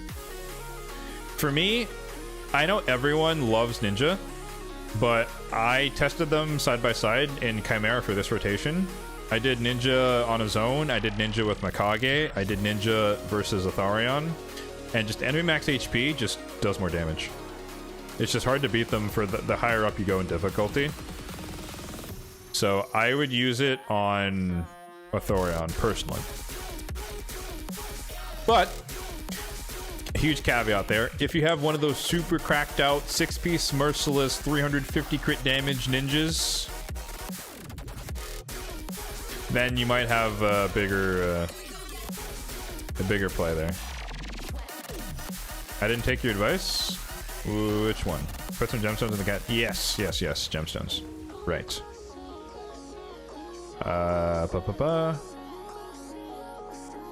Wait, can you remove these? What is this? What? Oh.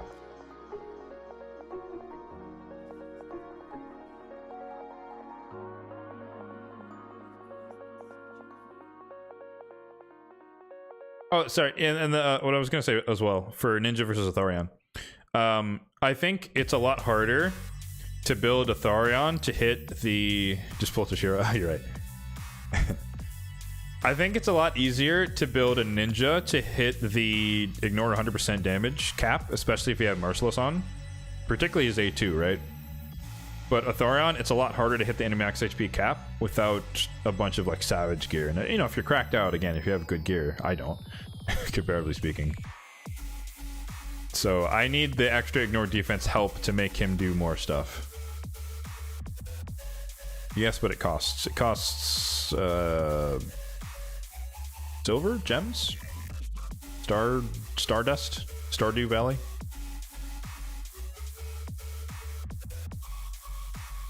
Atharion and Fina, but your main Hydra team uses Ninja +2 and Mikage. I don't know. Up to you. I'm also learning as we go here, so take everything I say with a huge grain of salt. Damage increases by 3% for each debuff they are under. This is not going to happen because he is built with resistance. 5% more damage to targets under shield. Also not going to happen. The dust? Okay, cool.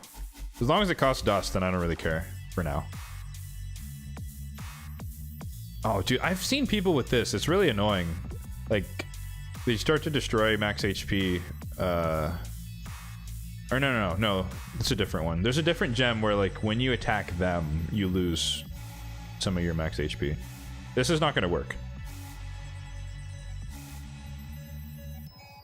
So that's pointless. So triangle, like, the only thing that's useful is this, right? I mean, this is so tiny, though, isn't it? 1% for each 100 accuracy. And right now he has 250, so that's 2%. 2.5. But I guess if you put increased accuracy on, then he has 350, so it's 3.5% damage boost. But I guess damage is damage. And I'm thinking the only other people who would be viable with the cat's gaze would be like a ninja who would also have around 350 accuracy. So it wouldn't, yeah, they'd be doing the same. Maybe, like, I guess people, or do people run this on Marius? Work nicely for Carnage. True. True, I could see that. What is in my eye?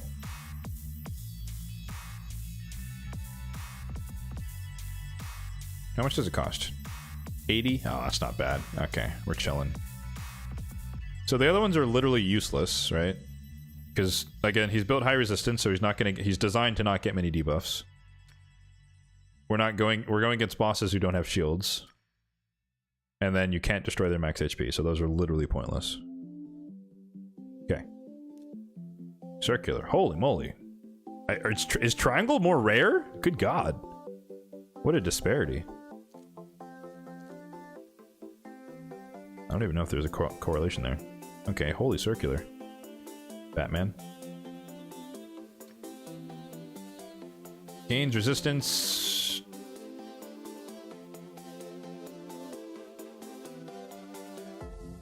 The resource to ascend relics and removes is called Starstones. And oh, basalt. Okay, cool. My best Hydra team right now? It's unchanged. We were in it earlier. We did 157 million. Although I was an idiot and I didn't put the cat's gaze on a Thoron before we did that run. So could have been higher. I guess. Egg on my face. Oh, there's so many of these. 10% more damage in dungeon battles. What are these gemstones, Plarium? Good god. Only in dungeons. There better be a dungeon champion who's just gonna slap them around. Okay.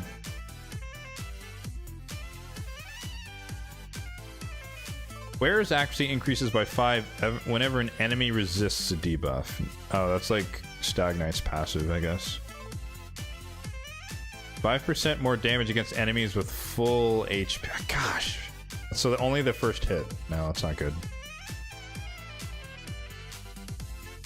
Accuracy, but each debuff on them, high resistance, not going to work. Turn meter, no, I mean hit. No, like Head of Mischief, maybe stealing, but he's high resist, so that shouldn't happen. Turn meter effects are 10% more effective on the wearer. Oh, bingo, that's it. Because he boosts his own turn meter.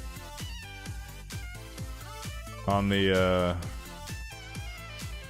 A1 and the A2. Perfect. Cool. Alright, so let me bookmark these. So Cat's Gaze, we're going to try and get that to level 4. The Coronet. Oh, hold on. No, let me just put stuff on people. So Armand's wanted the Death Bell. Alright.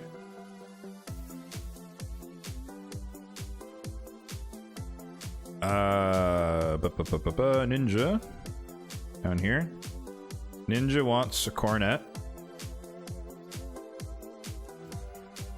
Cool. And then Mishinaki 1. I do have 3, for those who don't know. You hear me refer to them as 1, 2, and 3. Mishinaki 1 gets the other Coronet. Is that the right choice? Because Newt doesn't place debuffs. Much. Or, well...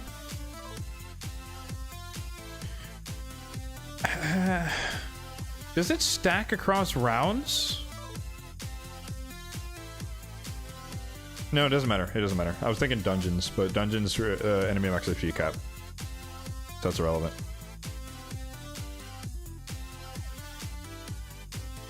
I don't know if there's anyone like higher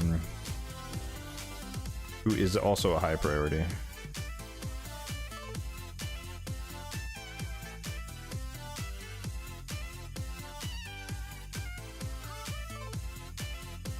Stacks up across rounds? Okay. Yeah, my problem, like, so when I run Newt in Chimera, which I'm not doing in this rotation because the Thoron kind of won the battle. I tested this all last week. That's the brutal team, or that's the hard team. I lied. Sorry. He's on the brutal team.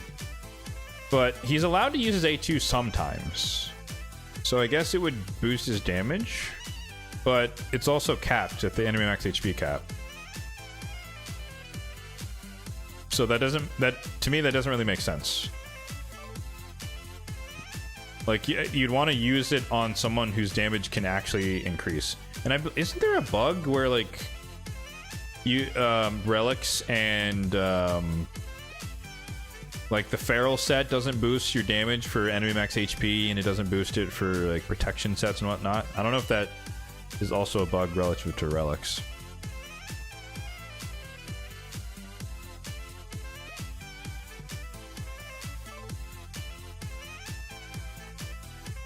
Yeah, no, Ninja makes sense. Ninja for sure, because he's raw damaged, and so it's gonna do 100 million extra. What the hell?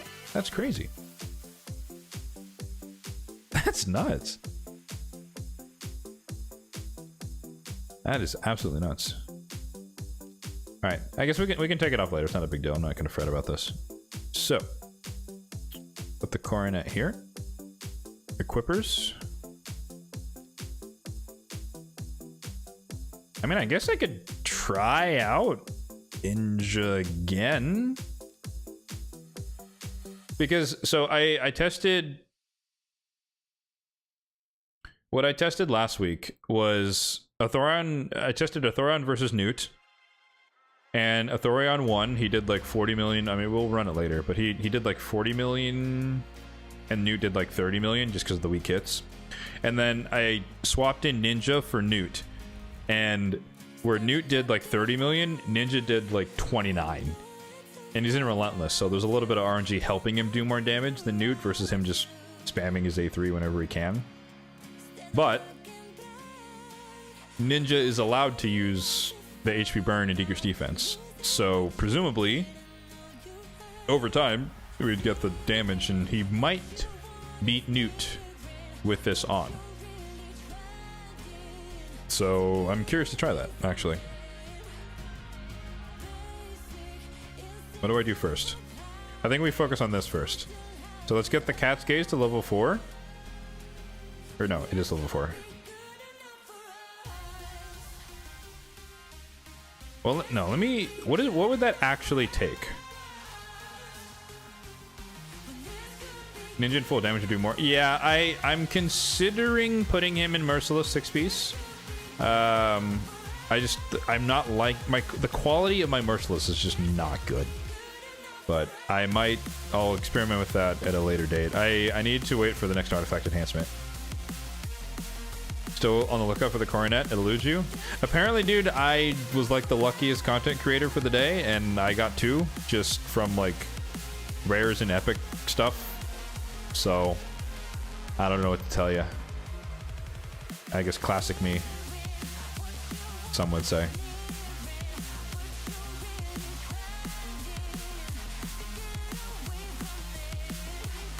So we need four 4-stars.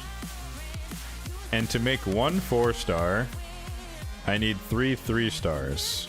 And no, you need 4 3-stars, one of which is max level. Oh, this is getting confusing. Alright, so let's find a dummy relic. Do I have any more that are just like bad? This guy? I like the Provoke one.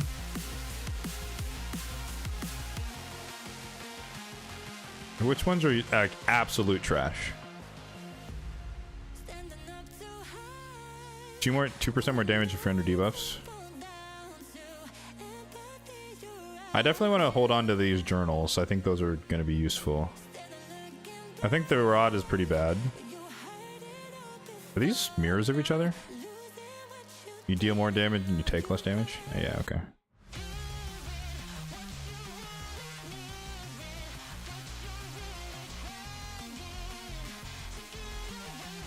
The Grail and the Mask one.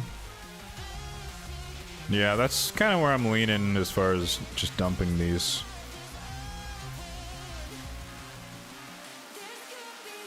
Okay, so we level this up. Bearing in mind that I'm gonna have to sacrifice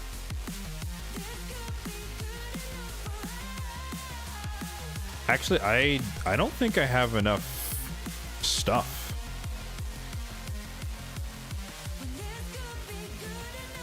Because I'm gonna run out of basalt soon, right? I can make 3 2-stars, and then I have to start eating the rare relics.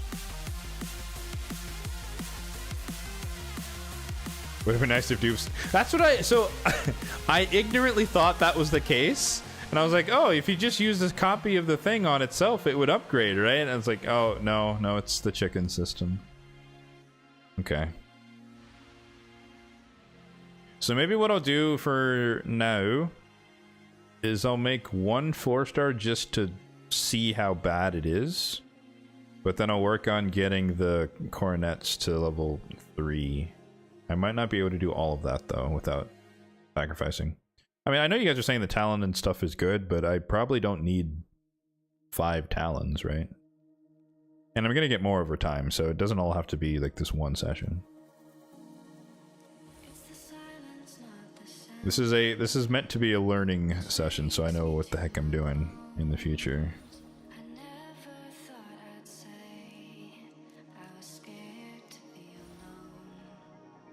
It's gonna be weird to like know which ones are chickens and which ones are real after a point. So this is the 3-star. So we need a bunch of 3-stars. So let me just sacrifice one of the talons, just so that they're a lot easier to identify.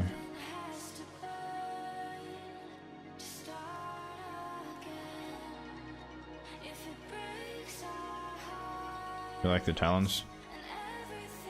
Okay, I'll keep the other 4, but I'll sacrifice 1. So two 3-stars.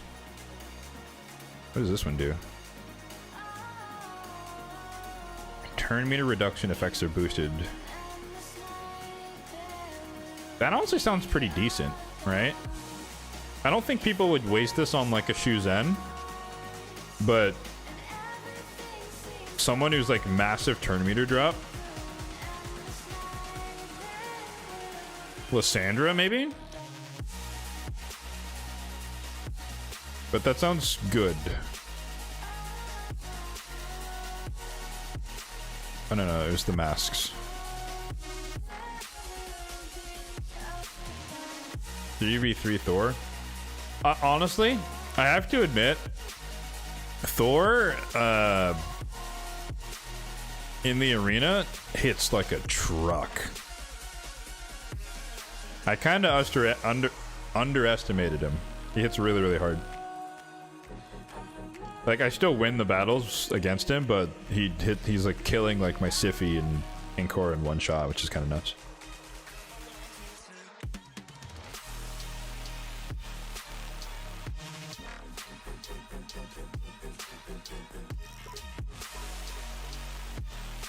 Okay, so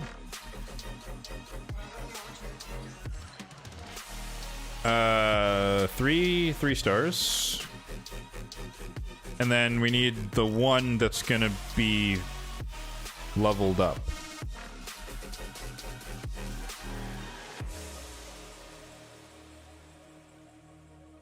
Use your Thor and Hydra. I mean, if you have a slot, he's not bad. Yeah, I think it's situational, right? Just like most nukers, right? Some are better than others. And whoever you're going against, like, you know, if you're sending Thor against a bunch of Force Affinity, right, you're gonna struggle. Yeah, but you 101. Good day to you as well. Okay, rank up. And then we want to upgrade the level of this Grail. So this is the level 9 Grail. And then we want to upgrade or rank this. Okay, so there we have 1 4-star chicken for the cat's case. That's pretty, okay. That's not terrible, but obviously that was made easier by us, or by me having a ton of basalt, level 1. So that's going to take some effort, and I literally run out of resources, so we're not going to do this right now. Make the other 3, but good to know. Cornets.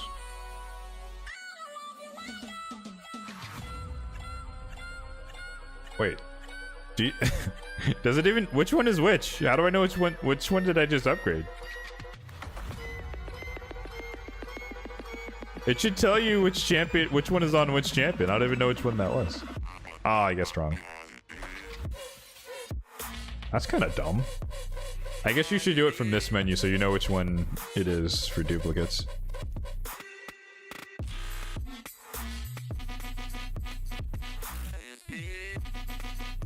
Gonna take a long time to level up these relics. Yeah, I'm starting to see that. But yeah, we're gonna basalt these. I want to get these to level 3 for the accuracy.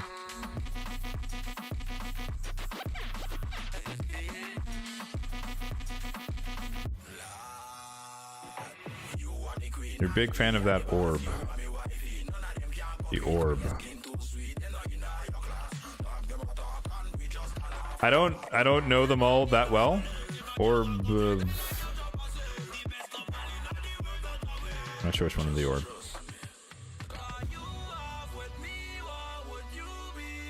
This orb? Oh, the orb of transfixion.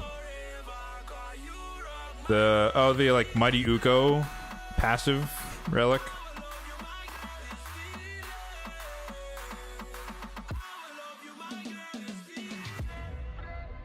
I don't who do you use it on? Drop some inspo. I don't know who no one's jumping to my mind.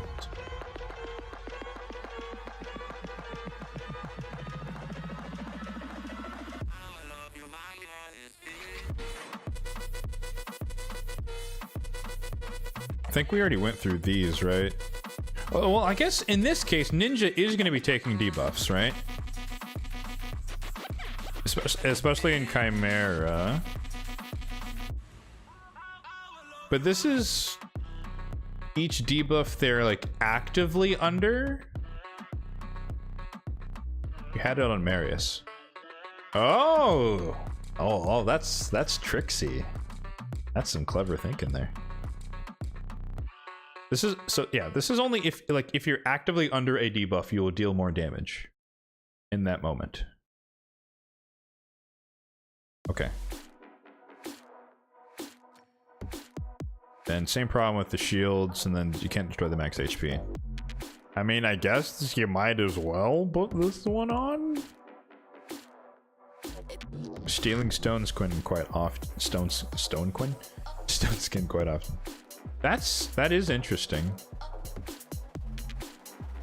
Honestly, it'd be kind of funny on Armand's.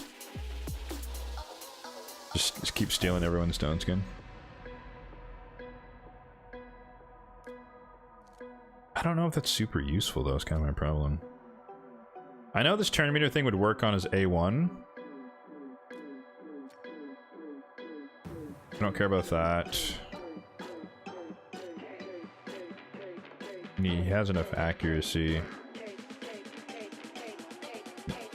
Like this is such a dumb socket, because like you literally, as soon as you hit them, they're not going to be full HP, which means if this isn't on someone who you kill, then it becomes useless immediately. Like that's such a bad idea.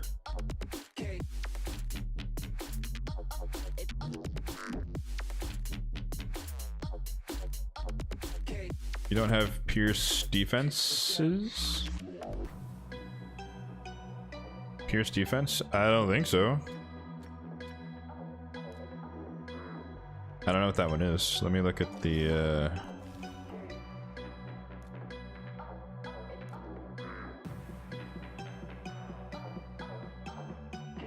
this one? Oh no, this one. 3% if they're under yeah, nope, no, I don't have that one. You have a wand on your own. Oh, you got a wand of submission? I'm jealous. That's the one I didn't get from today. But I did get 2 aspects of Siroth, so that's comparable? Question mark.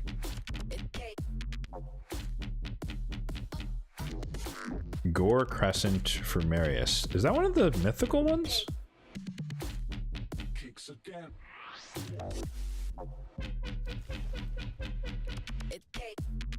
God, these menus. Bear with me as I learn these menus. Oh, this thing.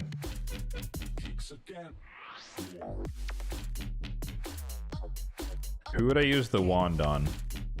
That's a tough question.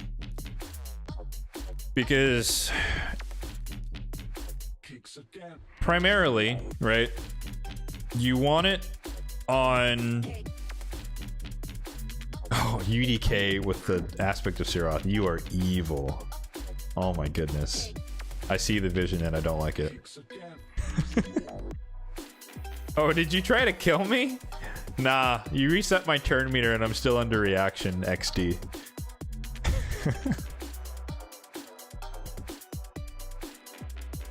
Yeah, Wand of Submission, I don't know. Who get, like... Galathyr, maybe? It's hard to say, because I ban Armon so much that I usually don't have to go against him. And I'm talking live arena here, because like 3v3 and stuff, it's easier to dodge. But like live arena, he usually doesn't get through the bans. So I don't have to deal with them much. And usually when I die, it's not because he sheeped someone, it's because he stole everyone's turn meter. I don't know. I would think, though, off the top of my head, that I'd put on Galathyr, just to protect him from CC. But at the same time, eventually, I do hope to get to the point where Galathyr has enough resistance to dodge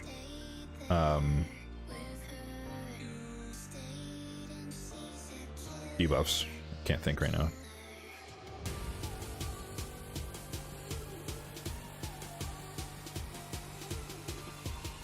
"17 turns UDK with Siroth." Well, but that's actually I lied earlier, because if he's under Stone Skin, you can't deplete his turn meter, right?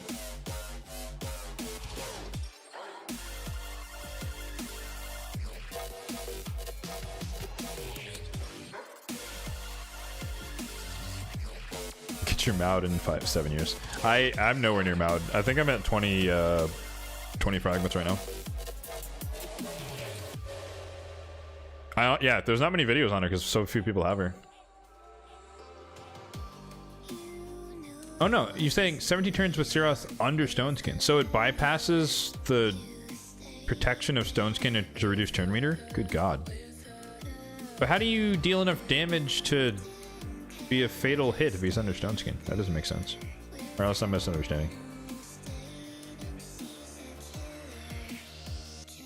But Wand can be good on nukers. I don't... My problem with that is that I don't really have those, like, super threatening nukers yet. Maybe. Hopefully. I mean, like, I guess Harima is probably the one who gets sheeped the most in fights, like when there's an enemy Wukong.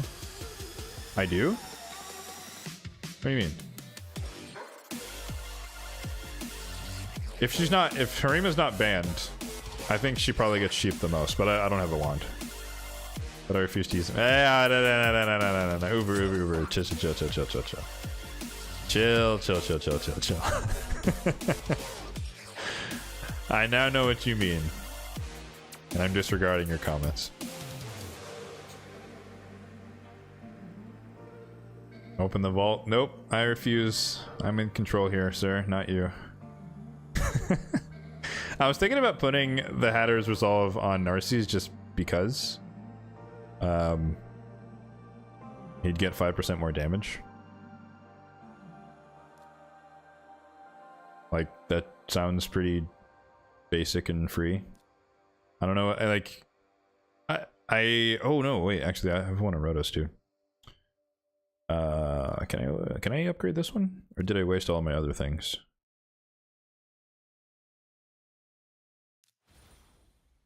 More HP.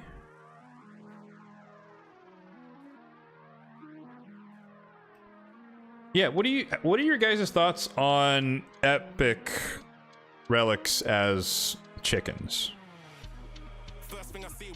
Would you rather make a quick 1-star, or make a quick 2-star relic chicken, or would you feed like one of the really, really bad epic ones?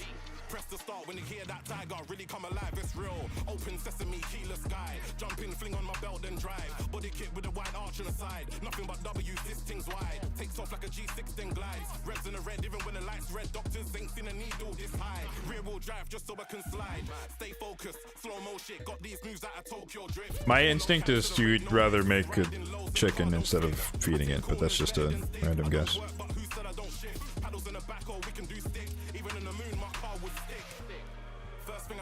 Use the rares. That's what I was thinking. You keep the epics? Yeah. Ah, these menus, man. I swear to God. Where am I right now? Am I in Rotos? Okay. So, like, I know eventually it's going to be intuitive, but, like, I've barely navigated these particular menus.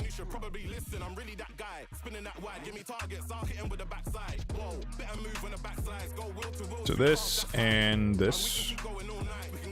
So how to reserve on Rotos. Now I get the attack. Alright.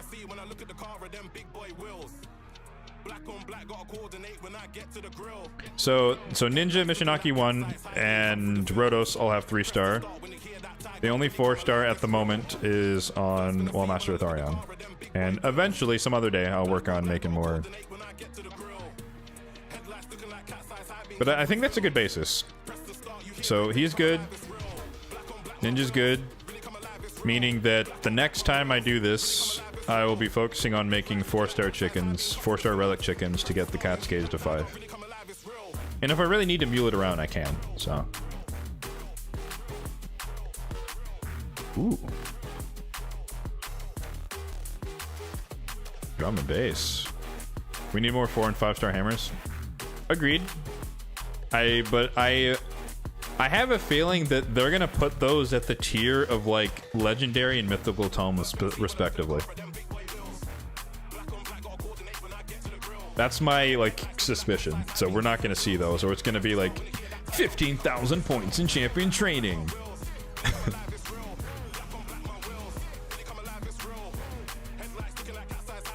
Yeah, for anyone wondering, this is my stage 20 event dungeon team. 14 seconds. Easy farm. I tragically failed to build a full auto team for stage 30. Mostly because I just didn't really want to rebuild my Yakarl into like a super fast freeze go first comp thing. But also, I don't know. It feels like it's just a lot of effort for a temporary dungeon that's going to be gone in a few weeks. I don't like swapping gear. So it's like, if I'm going to change someone's gear, I want them to be in that build forever until I need to change it again. But that's just me.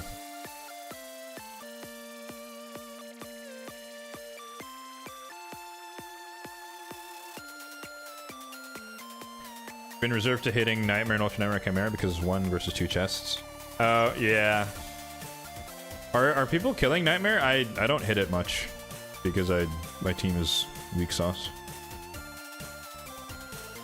But now that we have the coronet, maybe we're just gonna destroy, right?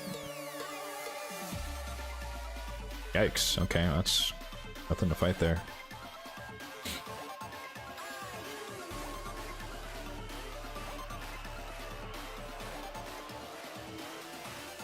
Okay, I think we've done enough. I think I understand the relic system now. I can see why this is going to take 5 years to get a 6-star relic. So, live arena, shall we? 10 fights. That's all we're doing today because I'm not feeling, I am feeling lazy. Do I have Lamasu? Yes, I do / don't. She is here. Right there. We just got her. We won the last siege. And that was the last of the fragments. And there's my Maud. 20 fragments. Need to find a relic for Acrizia?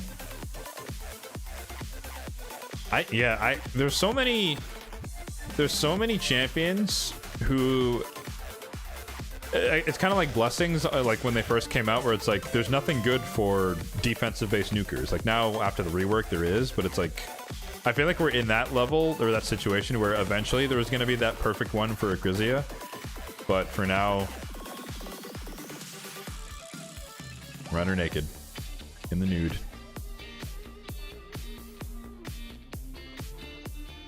Oh, the other thing I wanted, what are the stats on the wand? It is speed. Okay.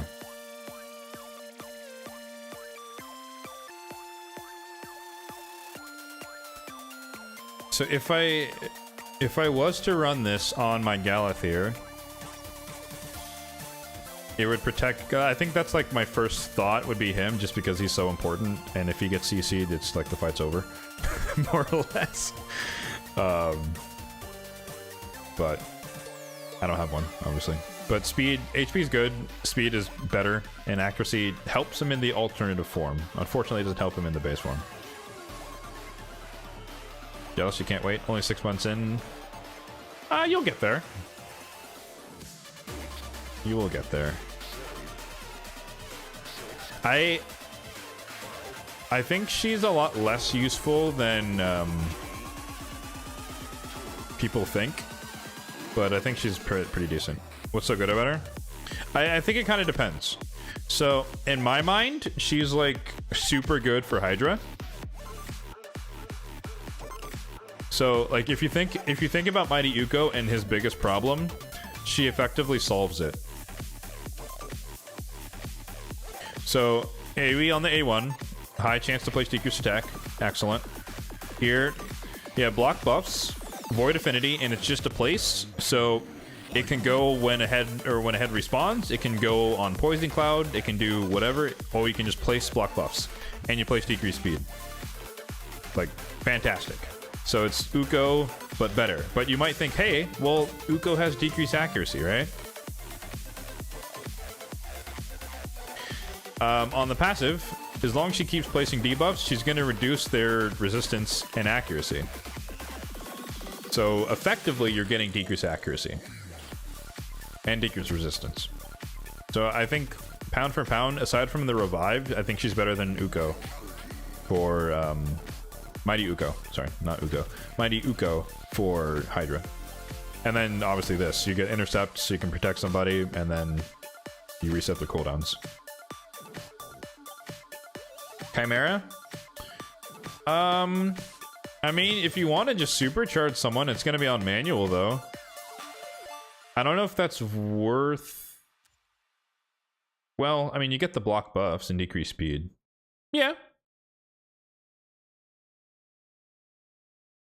The heads aren't alive long enough? Oh, I guess that's like a high-level problem. Sure. For me, the heads live pretty long.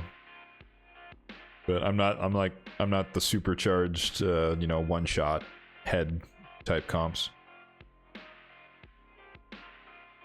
But Chimera makes sense, though. Decreased attack, block buff, decreased speed. Her design's pretty cool. I think, for me, her face looks a bit too, like, human for a demon. If that makes sense. But I'm also not a demon, so who am I to say what a demon's face looks like? Gotta put that disclaimer out there in case anyone, you know, didn't know.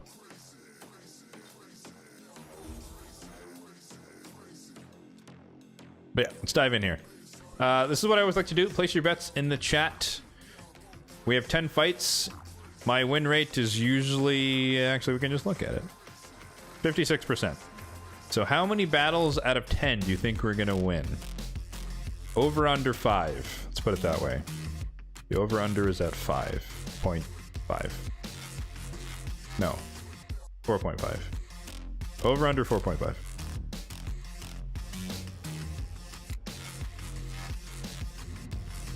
You can tell I'm not a sports betting person because I forgot about the halves. 7 out of 10 wins. I respect the confidence. I respect the confidence. Or should I say I appreciate the confidence. All right, standard stuff. Armons, temp chains. That reeks of stone skin and/or supersonic. Over 4.5. 6. Cool, cool. Ah, Wukong. +1 Wukong with some Arbiter. Over, first time here, you're bringing good vibes. You know, I'll take it. I like the confidence, guys. So when I get my ass handed to me, then I know who to blame. Solid group of mythics. You'd be surprised. You'd be surprised. Speed is king. And Carnage is not built, so he's just kind of sitting there. He's kind of a dud. This is giving me Torment vibes. I'm gonna run. Bleh. Next, no, wait. Yes, I'm gonna run Harima, even though they're gonna ban Siffy, most likely. But we're gonna float the ban bait of Torment. So either he has to change his strategy and add some block debuffs, which will disrupt whatever else he was planning to do, or he goes all in and say, I'm banning Torment, which is good for me because then I get to keep Siffy and Galathir with Harima. Even though he can sheep Harima. Oh, there's the Thor I was talking about. See?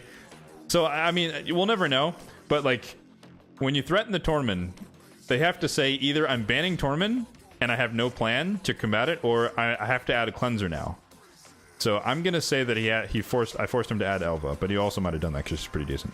So right now I'm thinking he's banning Siffy, which means I threaten with the Rotos because it can't be one shot. Obviously we ban Armons.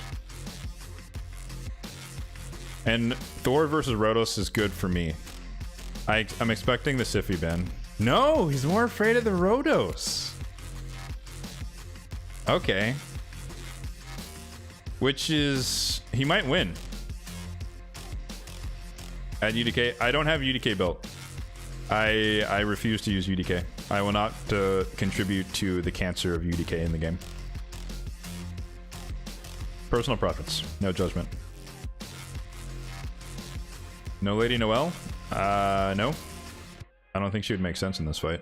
I do have her, though. Freeze Elva! Rip. Well, he sheeps Harima and then we just die. Oh, no, he didn't sheep. Well, hopefully he weak hits Harima? Of course not.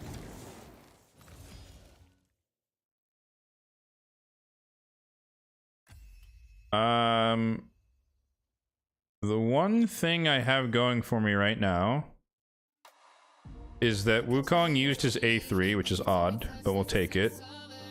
I think their turn meters are too high, though.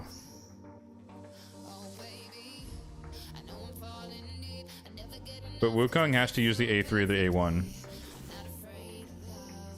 Oh, he already proc Galathir's passive. Oh, we just lose then. Okay. Rotos is skiffy. Is scary with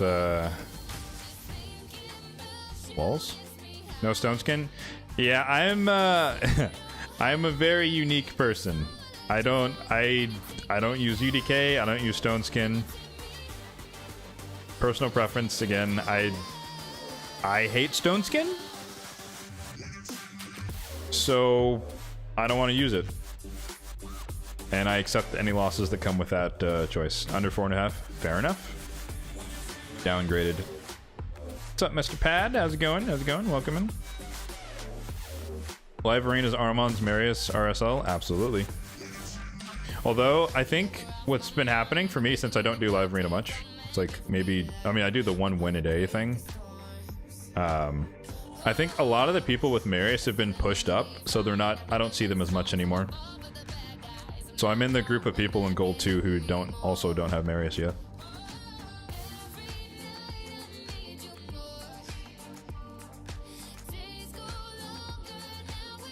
Confirm? Hello? Game? Oh. I was like, what's happening? What's happening?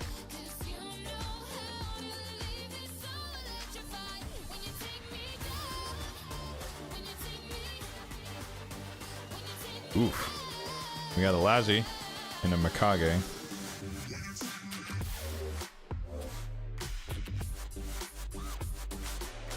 Okay. I'm thinking of banning the Laz. The problem with this is I'm expecting... I'm anticipating... I'm going to take Arbiter from him because this looks like a speed team. So I want to put him on the back foot. Eey. Okay. I'm not seeing Polymorph. So bombs. He has triple DPS and no reviver. I guess Laz is a reviver. This is a strange team. I don't know what his 5th slot's gonna be. But in case it is a UDK...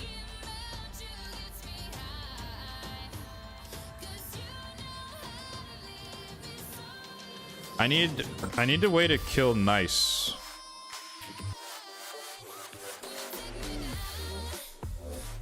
But I expect the Nice to be in Stone Skin, which is dangerous. Let me run Phony here.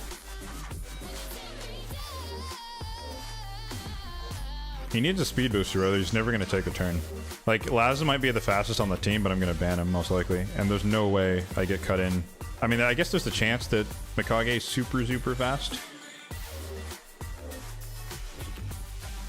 Quad DPS?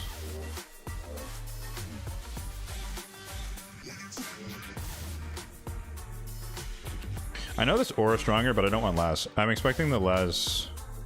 Yeah, he's afraid of the bombs. Why not run a go first team? Because I'm not that fast.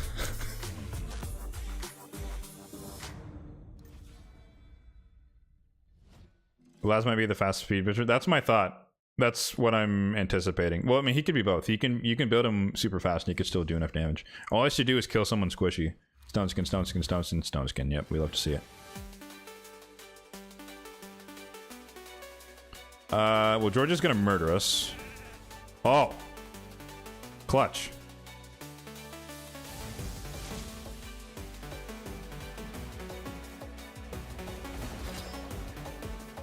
Oh, she's in this form. Crap, she just cleansed Nice.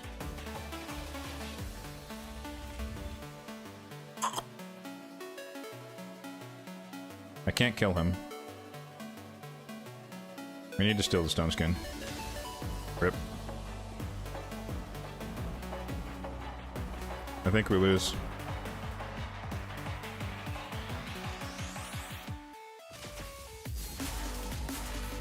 Yeah.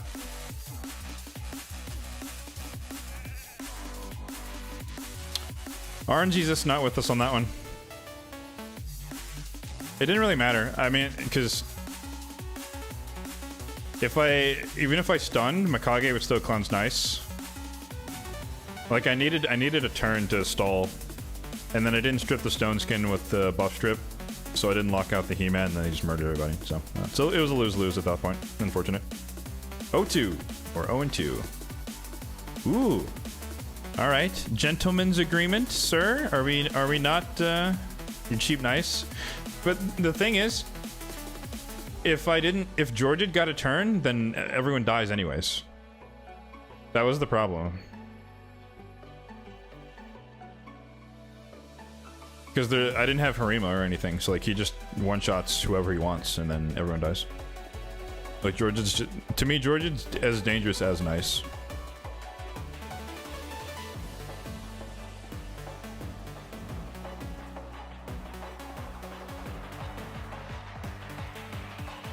Try to steal the Stone Skin on Georgian? Sure, but the same thing could have happened with the failing to steal it on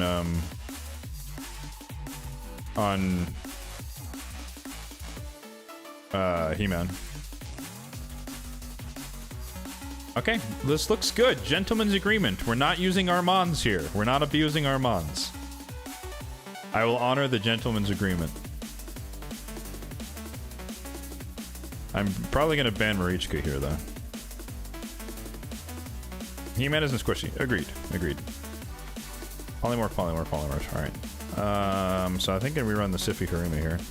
Because I have the Wukong, so I don't have to worry about Harima getting sheeped by Wukong. However, the Duchess is going to be in Stone Skin. So... Ah, shit. Okay, I was like, I'm gonna whip out the Gizmac so that we can burn off the Stone Skin and ban Marichka, but he stole Gizmac. Ooh.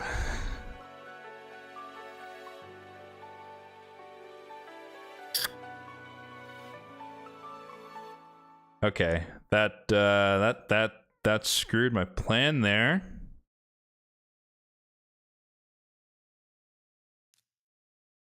Huh. I think we have to kill Duchess.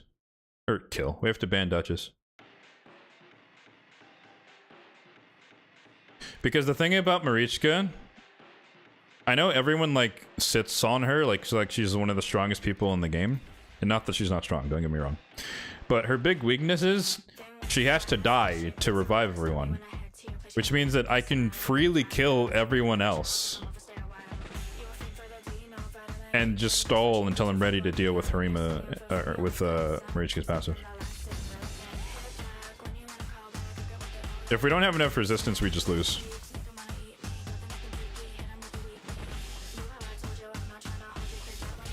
Now we lose. Okay.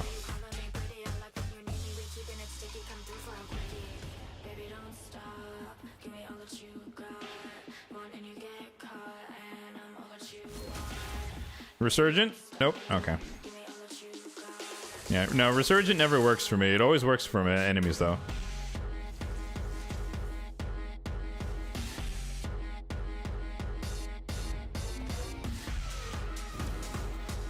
Wow, that's lucky but unlucky at the same time. A1 we lose. Oh, he's just weakening like crazy. Never gets slept. Yeah, unfortunate.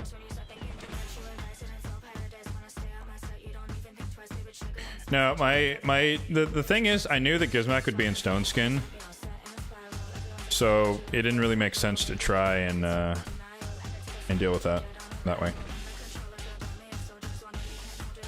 What's Galthia's resistance? 700-ish. 0-3. It's not high enough, but I can't get it any higher, and it is what it is. It's a gear issue.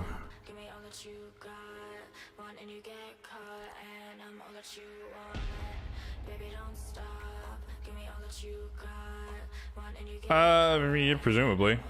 But she also ignores resistance. So as long as she had 600, she's probably good enough. It's purely a gamble. It's like my bet was that the Mikage was faster than she was accurate, but she was accurate and fast, so it was a gamble.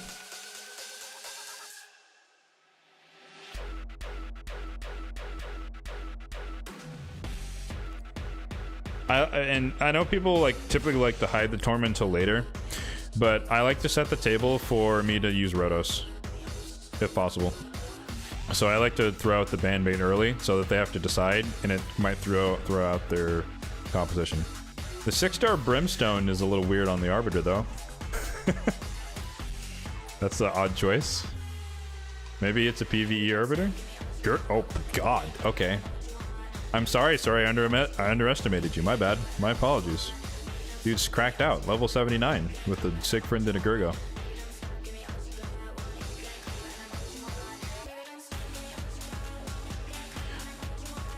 Okay, so I gotta be careful here. He can run a UDK.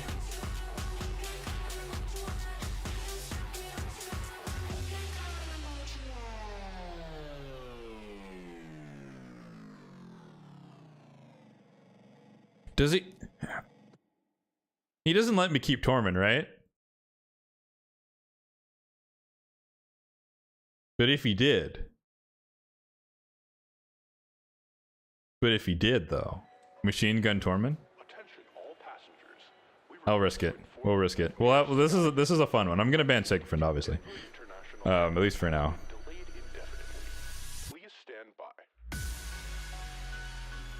Because I think from his perspective, he knows that I could ban Arbiter, and I could try and challenge him for the speed race. So he's most likely going to ban Armands, and Lady Kimmy goes first with the aura from Gurgo, and he goes for the A2, decrease accuracy, decrease speed.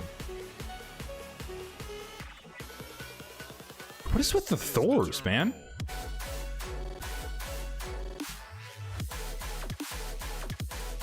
Watch out for Kimmy. I'm less worried about Lady Kimmy.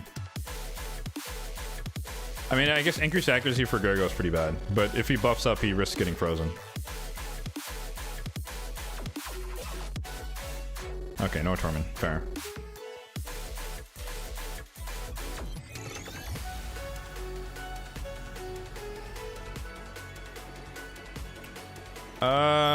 Good chance we lose.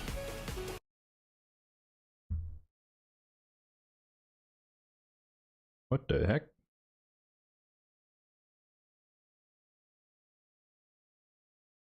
Oh, rip tunes.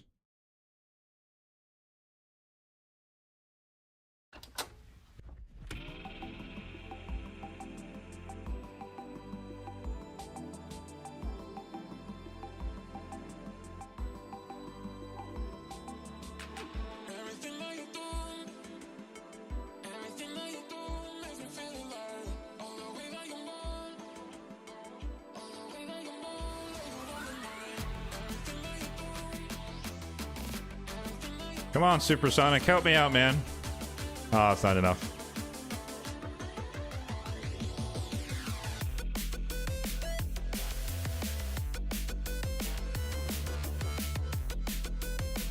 Wait, what? Why did Armand's just... Oh, no. The 3% resist. Unfortunate, sir. Brutal.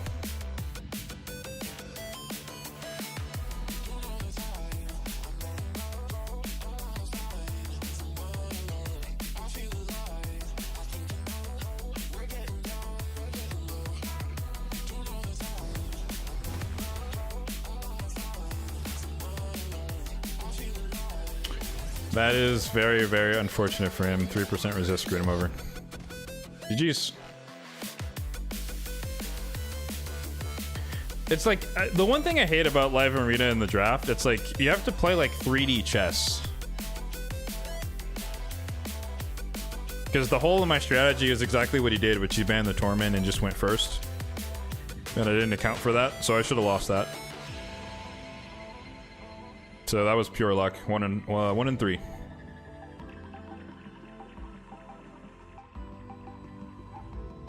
I'm not doing so hot today.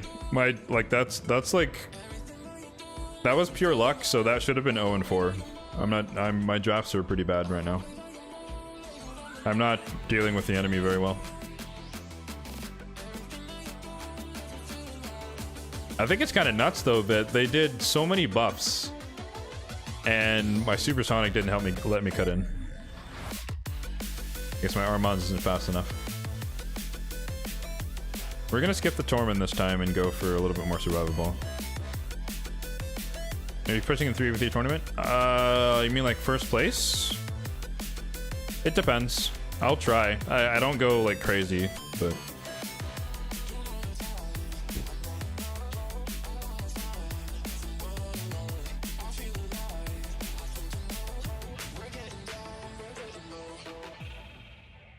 I'm thinking of banning Arbiter unless something else pops up here. Good God! Okay. It's fine.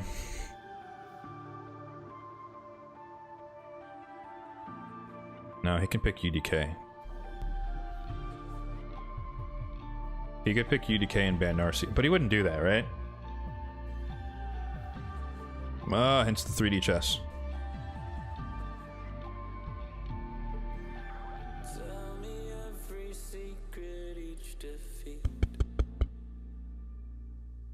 I'm not too worried about the Tarishka combo.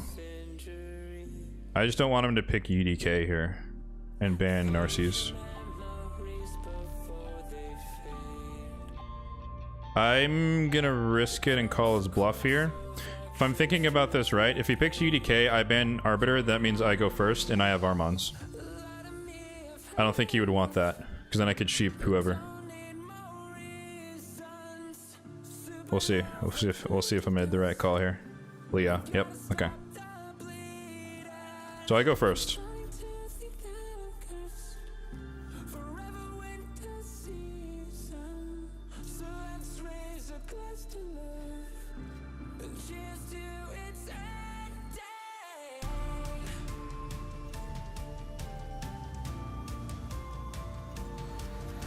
Oh, there's no stone skin.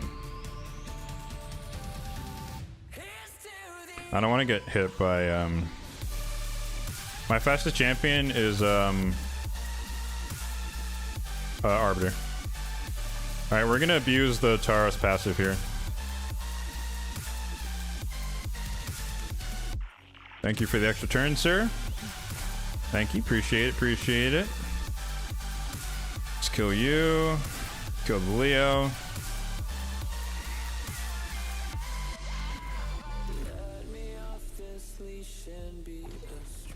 Oh, so close. I was cocky. I thought that was it. That's not gonna kill anybody. And then we got in. Breach. Taros Marichka is not scary if you have Rhodos. And either Ancora or Siphi. It's really easy to counter. Like, you can just... I literally feed off the Marichka passive, making Taros hit me, which procs my passive, which gives me another turn to hit Marichka again. How's my Rhodos heal? In this case, Siphi heals him at the start of his turn. And then he's just increasing his max HP, so it's not effectively healing all the time. Is Galathir the best? No.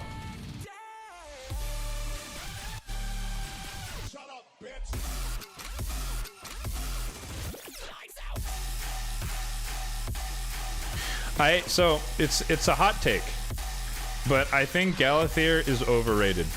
And what I mean by that is that if you combine Galathir with a bunch of other overpowered stuff, then he is absolutely cracked out.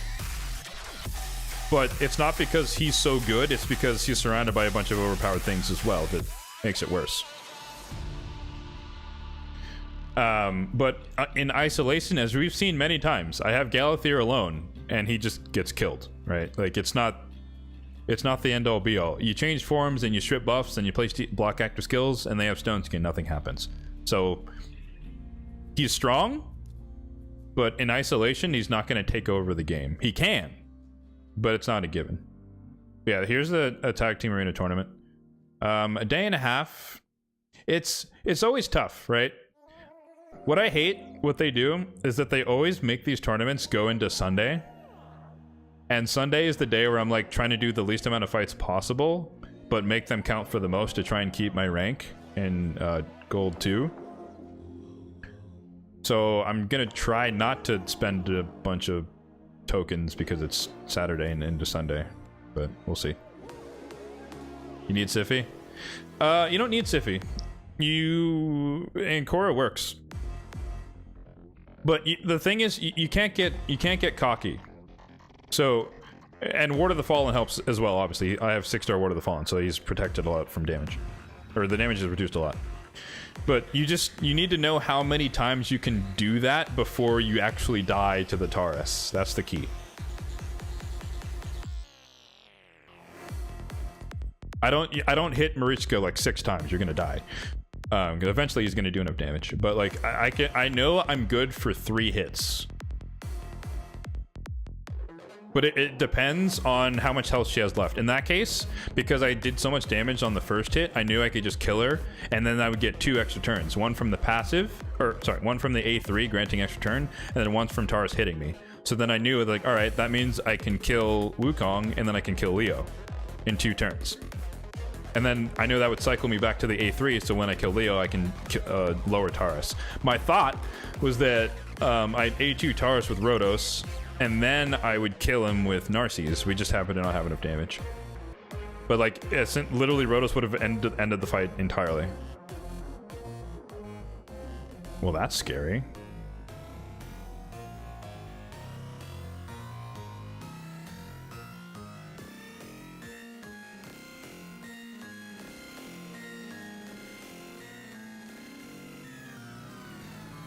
Where's your pony? I don't have Marius yet.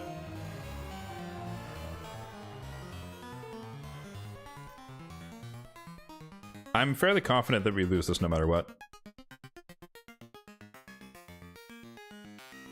Actually, you know what? I have a chance.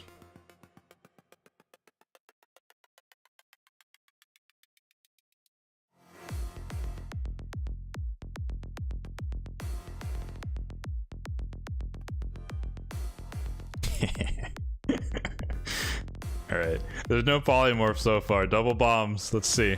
What do you do here, sir? Because he's already forfeited going first. Ancora.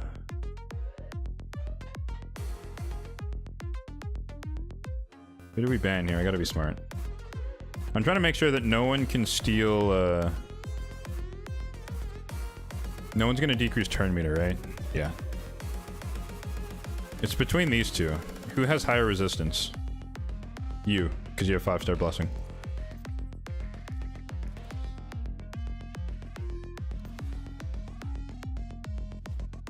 I swear to God, if Harima counterattacks and kills Nishak, I'm gonna flip my table.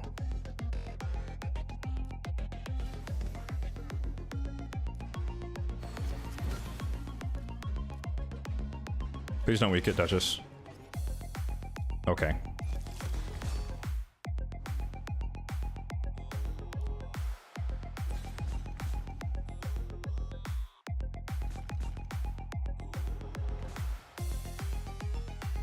Bombs for the win. What are we? 2 and 4? I don't get to use bombs often, but it is very, very satisfying when you get to do that, because like there's so much polymorph still. It's like it's kind of being phased out a little bit, but it's chef's kiss.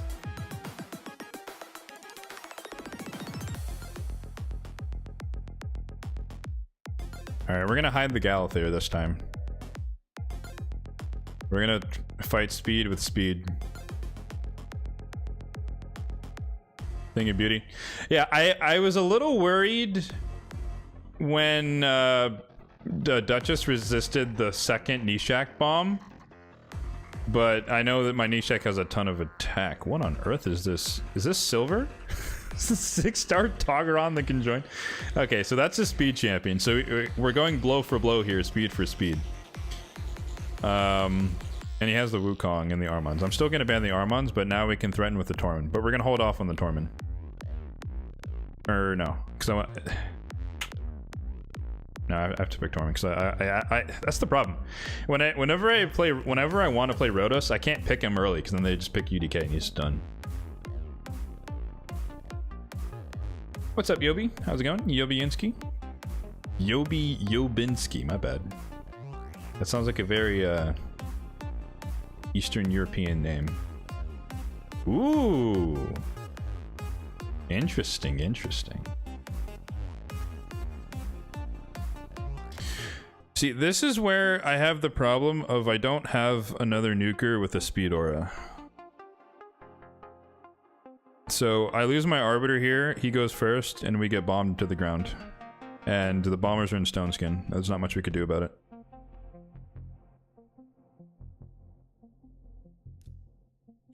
The only chance I have here is if... I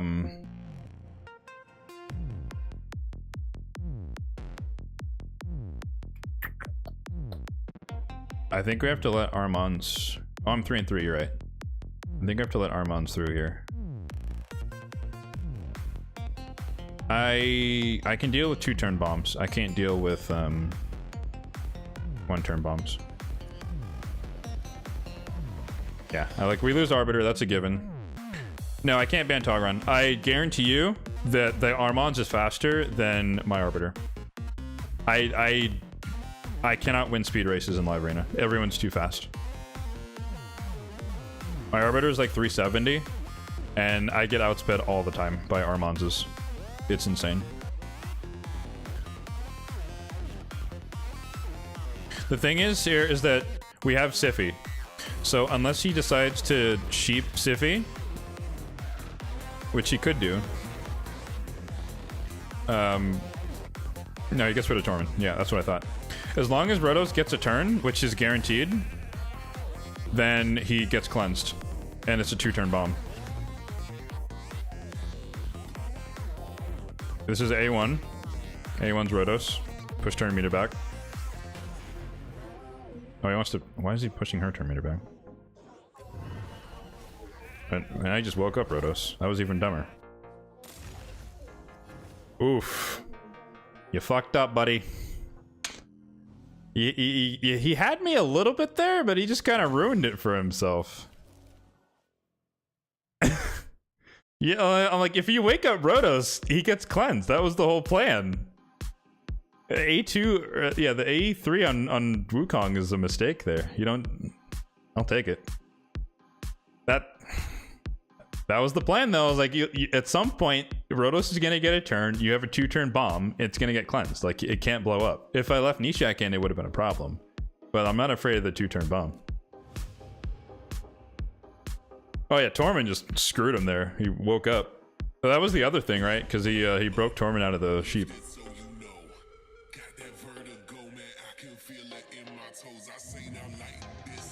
We'll take it. Outstratted on that one. Nice win. Thank you, thank you. Every once in a while, my brain actually comes out, you know, and shows itself.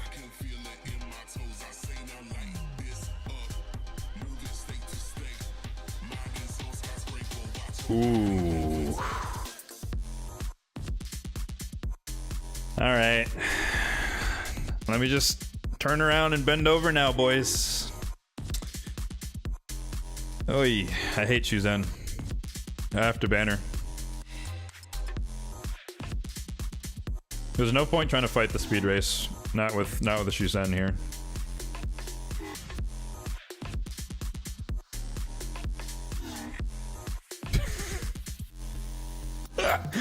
Oh! Oh no! Level 92! Spare me, brother! What is this? Woo! Okay. If he wait, I need to stall here. Is there even a chance? 5-star polymorph, so bombs are risky. I can't use Siffi's boost, or we get Queen of Heart id. Shuzhen gets banned. But Mikage might do something here. Someone tells me this guy ain't free to play. I don't know. What's giving you that vibes?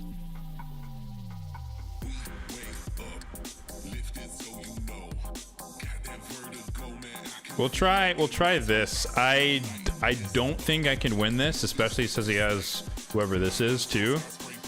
I have to ban Shuzhen, otherwise we're screwed. We lose Armons, obviously. I can't buff up with Siffi. But if there's not Stone Skin in the right place, I can sleep someone. Oh, he went for the speed aura. Crap.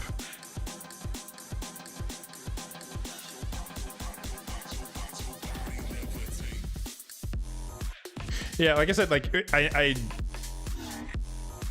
maybe I should have taken Wukong there, but I'm hoping that because the thing is with Gizmak, if you do enough damage on the first hit in the ult form, then you can proc the passive to put out the block damage, and then you get to kill him on the second hit. Ban Siegfried? No, Siegfried is easier to deal with here.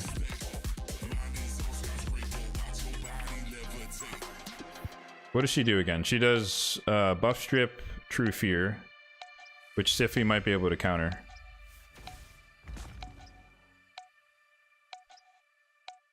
What is it? She does it after 10 buffs?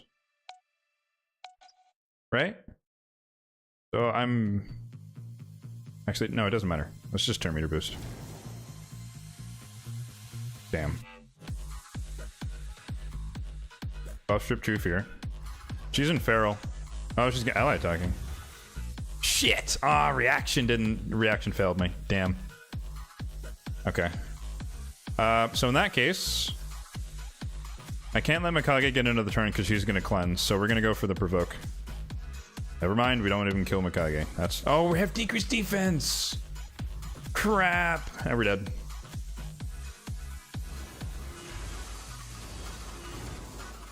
Yeah. I didn't realize Serena had decreased defense on. Oh well.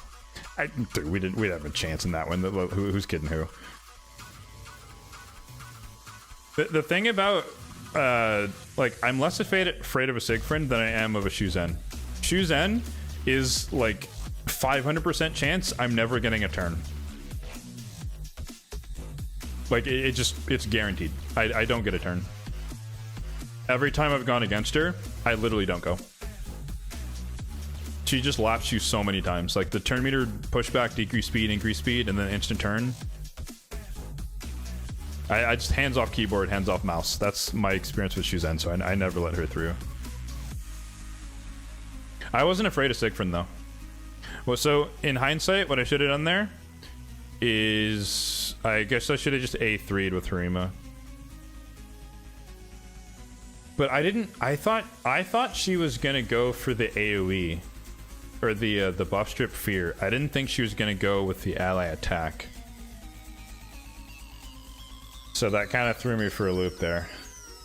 But that's my first time going against the Queen of Hearts, so I'm not used to going against her, so hey, it's a data point. Now I know. That's the first queen I've seen. And then Feral and Stone Skin, I believe, was her build there. Never underestimate him? I didn't underestimate him. Not in that case. This is... What is this? Good God, man. Alright, we're gonna use the white couple here.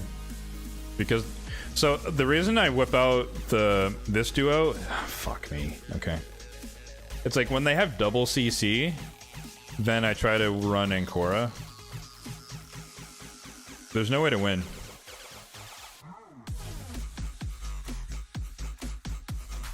Sorry, I just cut myself off. There's no way to win this.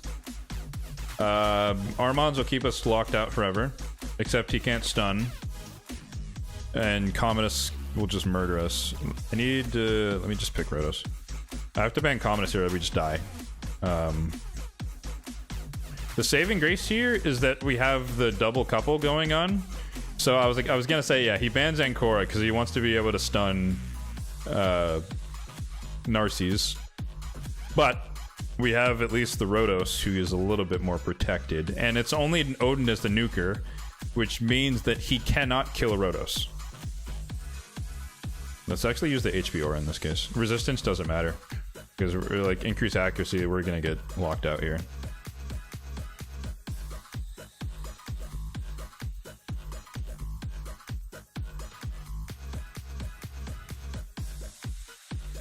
Ally attack on Rotos.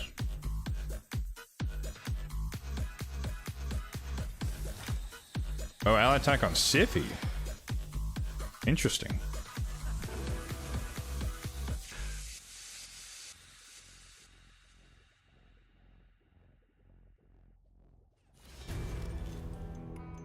I did bring 2 DPS. Now we lose. They killed Siphi. Alright, we're not gonna get a turn. Transforms and weaken or stun, doesn't really matter. Stun would push our turn meter back. Or she could A1, that works too. The only chance I have here is oh, never mind.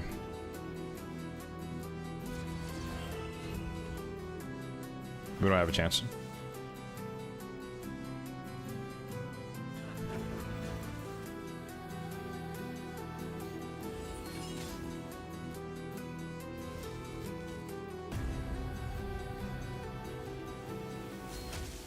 Alright. It's just you know, when you're out drafted, there's really not much you can do. Like, it is what it is.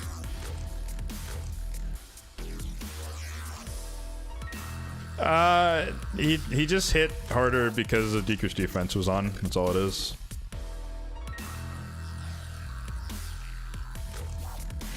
Is this guy like actually on my level?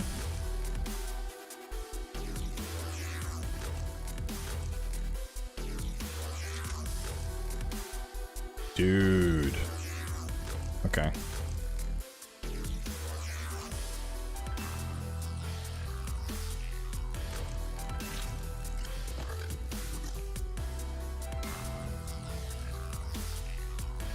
I'm threatening going first here.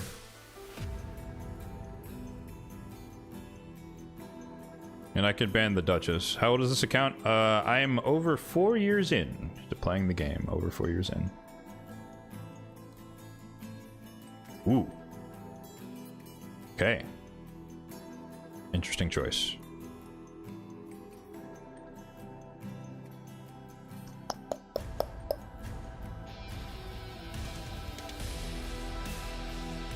Interesting, interesting. I wasn't expecting Alaz and Marichka. I thought this was a newbie dude. Apparently not.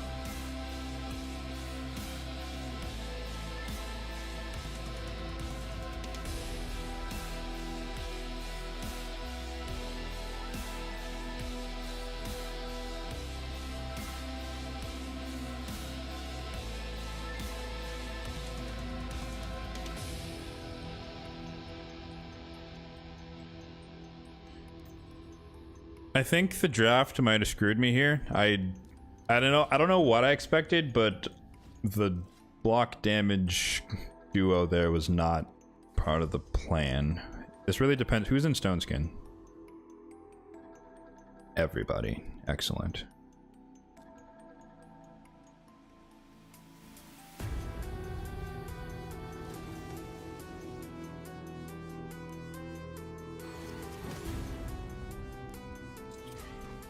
Alright, we get rid of that at least. You know what would be amazing? If I had the double turn thing on Gaius. But it doesn't matter.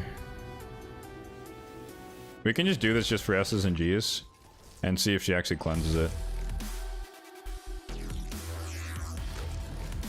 She does, okay.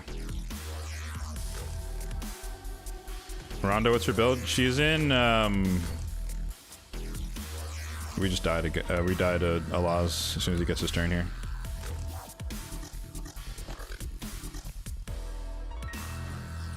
What's it called? Untouchable.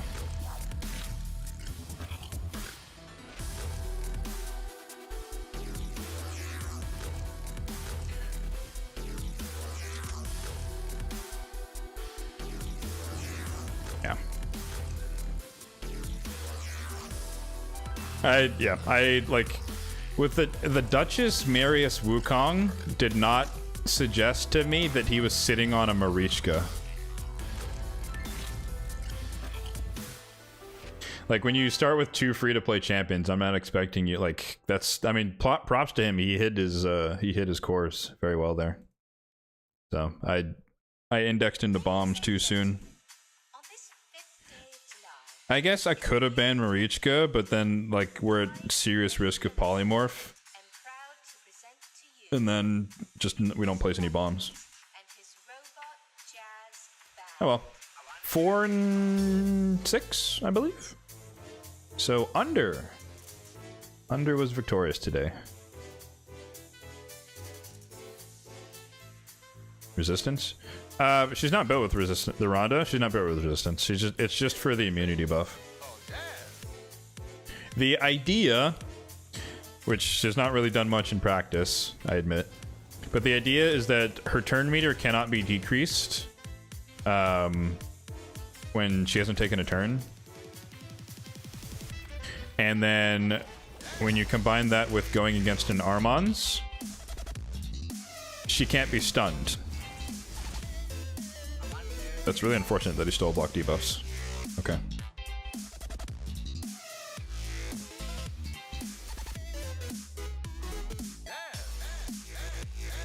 So it's a very, very silly build. I do have to admit that. But the idea is this. She's immune to turn meter effects when she hasn't taken her turn effectively. And then with immunity on, she can't be stunned by Armand, so that it'd be like a kind of an ace in the hole type of play where you try to steal her turn meter, nothing happens, but you try to stun her, nothing happens. And then you have to sheep her, I guess, if you really wanted to get rid of her. But I've never actually used her for that purpose. But generally speaking, I try to use her if I just want to take out someone with annoying passives like a Wukong. But when everyone's in stone skin, it doesn't really matter.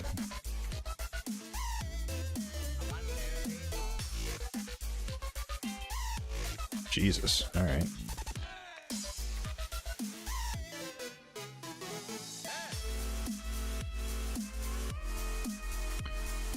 Well, I think we've accomplished everything I intended for today. Oh no, wait, I lied. I did lie. We gotta do Chimera. How'd you get the Ronda skin? They had it available in a random tournament.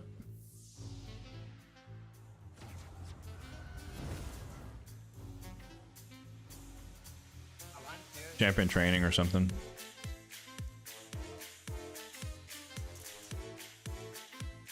Yeah, I have the Ronda skin and I have the Newt skin because they just offered them up for free. Well, free air quotes. There was a ton of champion training, but it was one of those like you have 4 days to do like 15,000 points or something crazy, and I just grinded it out.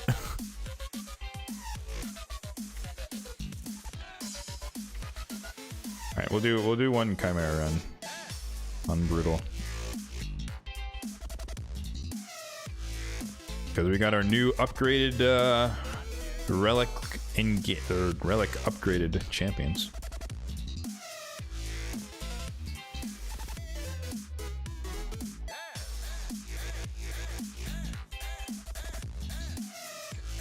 Yeah, I would not say that I recommend that Ronda build because I literally haven't seen it work, but that's the concept. Oh yeah, okay, Athoron's hitting harder. Normally when he starts, it's at 300 Ks, something around there, but right there he started off with 400, so he's already doing much more damage. And then like I mentioned, I don't know, forever ago now, the number to beat for Newt is around 30 million.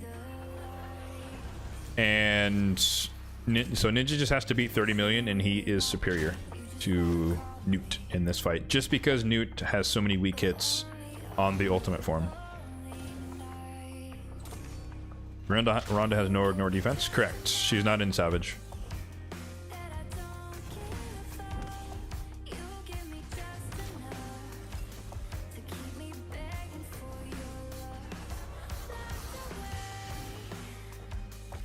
Agreed, but that is not possible.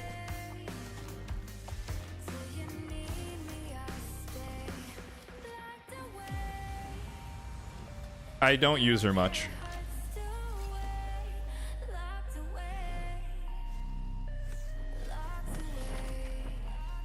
It's not about no accessories. It's the accessories with the right stats in the right faction. So I have feral accessories, but they're not Bannerlords. Holy. What? Wait, what? Did they combine all of his attacks into one thing now? What was that? What happened there?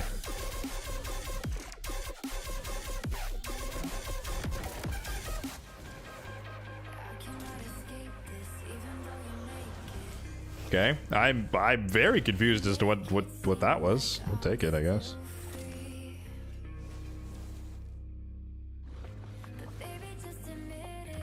How is Ninja alive? Is he not doing enough damage to murder himself? I guess not.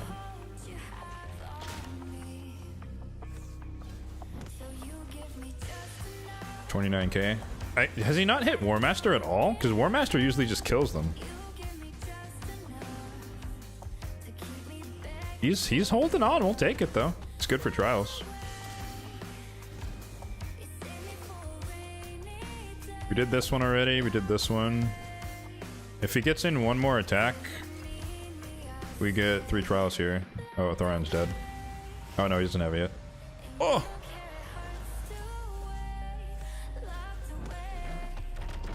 Oh, it has to be enemy max HP. There we go. All right, that's done.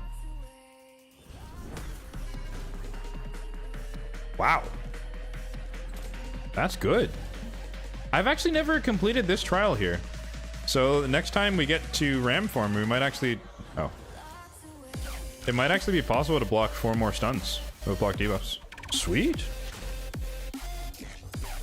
Okay, okay.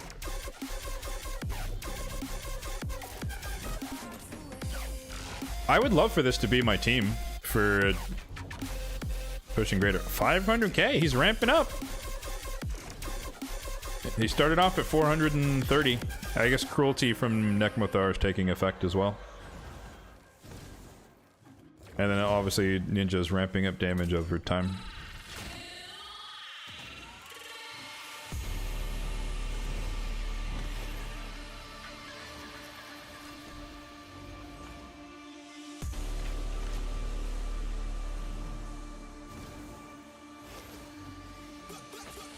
No accessory front. Yeah, I can look afterward just to confirm that I'm not talking out of my ass. But I'm pretty sure that I don't have the gear for a Feral Savage Ronda build. But even if I did, she's really not one of my most used nukers, so I'm not gonna rip apart someone else's Savage to put her in Feral Savage. She's not that important. Like, I have many other ways to counter people.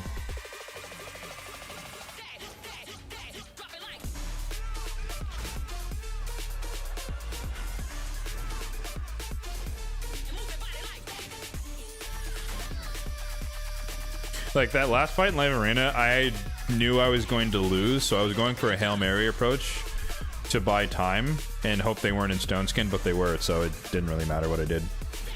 But I wanted to take out the Wukong so I didn't have to worry about getting one shot, and then I could try and control everybody else. But then he banned the Galathyr as well, which is kind of just GG.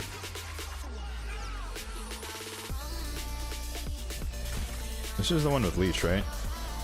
Yep.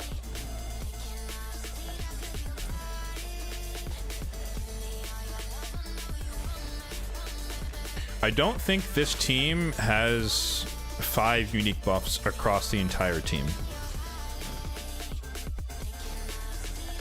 If I had Mikage, it would be possible.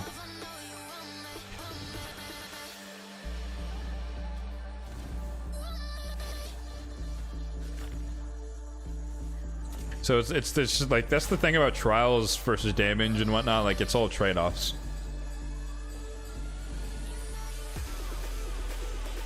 Because Athorian does have enough buffs. He has 5 buffs. Because increased attack, increased accuracy, increased speed, strengthen, and block debuffs. So yeah, he could have 5. But the trial explicitly bans enemy max HP damage. So you just kind of eat it on that one. Which is a shame, because like Ninja can definitely do the damage. He just doesn't have enough buffs on this particular team. But with Mikage, increased attack, increased crit damage, strengthen, increased speed, and block debuffs from Galathyr, then he would have enough. But the trade-off would be I wouldn't be able to do this one without enemy max HP. So yeah, it's just one of those really complicated things where it's like you need enemy max HP and raw damage, otherwise you're kind of splitting the difference between some of the easier trials. But then you also still want like ally attack and this, but it's like, well, for me, like if I want double DPS, then who do I drop for ally attack, right? Like either I don't have Nekmo, which is increased speed, decreased speed, which is imperative.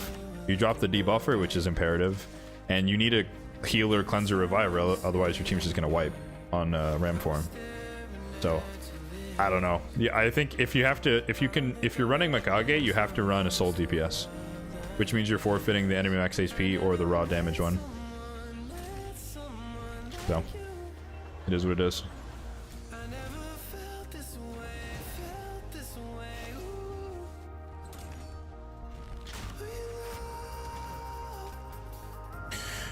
But yeah, so this will be a solid benchmark just to kind of see where things stand. But I still know that the caveat being, or caveat is, I still plan to rebuild Ninja eventually into 6-piece Merciless. so his damage potential will increase. But the one thing I'm curious about is obviously Merciless reduces your cooldowns, right? But you don't get extra turns unless you have 9-piece, which is just not gonna happen, realistically speaking. Maybe eventually, but realistically in the short term it's not gonna happen. So how much more damage does he get for hitting harder every hit, but getting in less hits because he's not getting extra turns from Relentless? I'm not sure what the trade-off there is. From what I've seen, it's a lot more worth it to have him in Merciless. But they're also, like, much more empowered than me and whatnot, so it's hard to say. Oh, we got bad RNG. Unfortunate. Ninja's dead.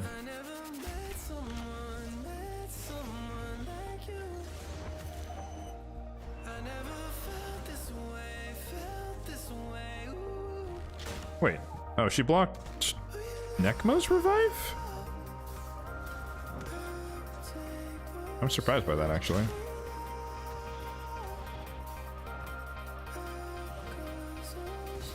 Oh, and Liddy doesn't have her thing? Ooh. We might not, oh no! Wait, what? Why didn't she use her A3?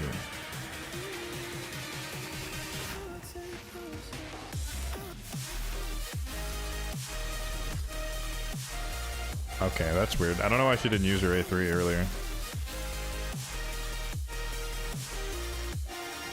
That's gonna screw up the trials here. Maybe? Unless Ninja goes absolutely... No, he didn't get an extra turn. I need a Thoron to smack. Boom. Oh, we need more damage. One more hit. I'm not gonna do it. Damn.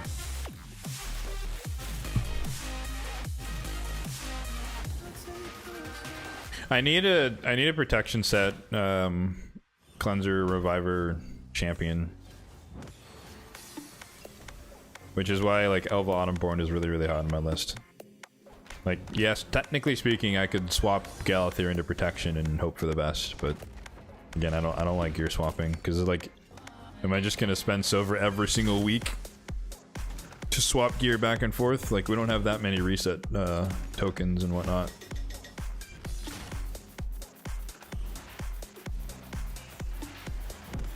But long term, that would be nice to have someone dedicated to protection set for this particular fight. 6-piece.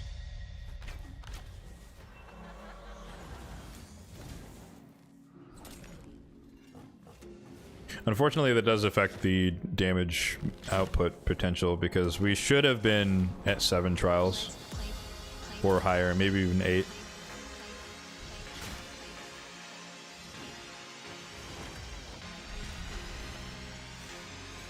Like, if I had to have like one major gripe with the with Chimera, it's that there's literally no other way to deal with the I was gonna say the head of Viper. There's no other way to deal with the Viper form other than the protection set. And I'm saying that from a practical standpoint. Because it's like, yeah, you could argue, well, if you just have enough resistance, then she won't steal your buffs. And it's like, yeah, but you're not going to have 700 resistance on all 5 of your champions, right? That's just not realistic. So that's another thing I don't like. Well, there's a handful of things, but that's one of the main things I don't like about the Viper form. Is that there's no way to do anything about it other than having a protection set to protect the block debuffs and to have it not get stolen. Oof. We're getting unlucky here. We're not blocking any stuns. Let's play pinball.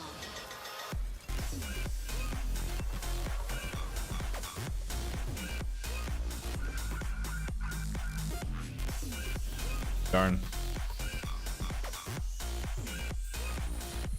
At least we get the revive after the hit, not before.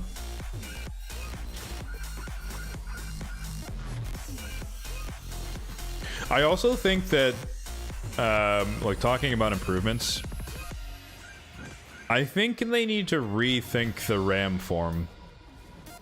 I don't really know what their goal was, but it makes no sense. And I think they need to rethink how they want that form to be done.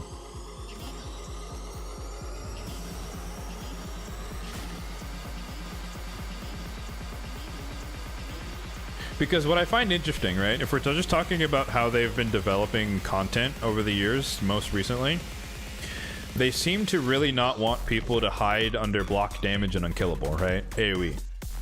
They make the bosses ignore it and stuff like that. So to me, it makes no sense for them to go backwards and be like, oh, you can fight the ram form, you just need to be under block damage the whole time. Especially when, like, you don't need block damage or unkillable for, like, any of the other phases. Because the Viper will just rip it off, right? But I guess if you time it right, maybe if you're on manual, you can put unkillable up before you die to the second hit. I don't know.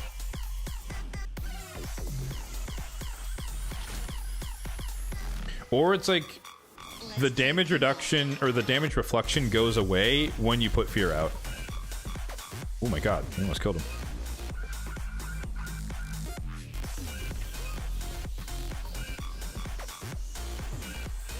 Heal, please. Thank you.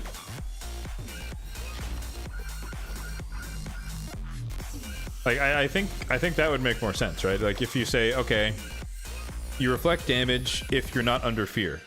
But if you put him under fear or true fear, then he doesn't reflect any damage. I think that would be a fair trade, and the phase would make a lot more sense.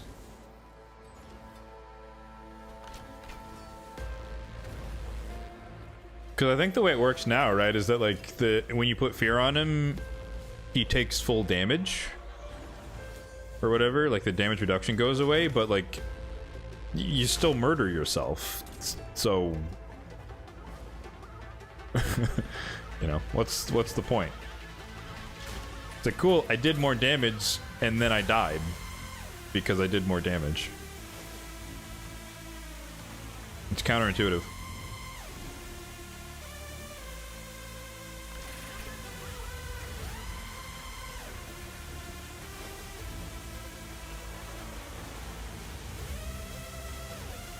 This is not looking like a very good run so far.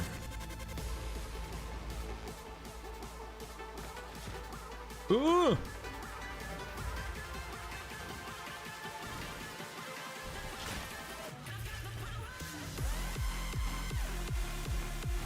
But that's mainly because we got bad RNG on the first Viper form.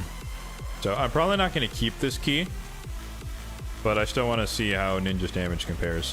What I found is that even if I have a run like this, the damage output from Ninja / Newt is roughly the same. Just because, or was the same, just because they're the targets that would die in the Viper form regardless. So it's fairly consistent that they're the ones to fall over. And obviously, the most obvious thing is that I could take over in manual temporarily and, you know, cycle abilities before the Viper form. But the goal is to not do that because I don't have time.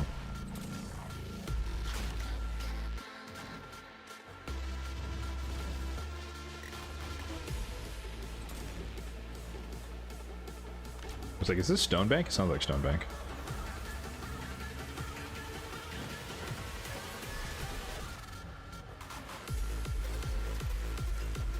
Does Ninja Newt damage rely on affinity that much? Yes. So it depends. Newt, yes. Because, so, like, the best example I can give you was last rotation. It was Force and Spirit. Oh, we got a good RNG on this one. Sweet.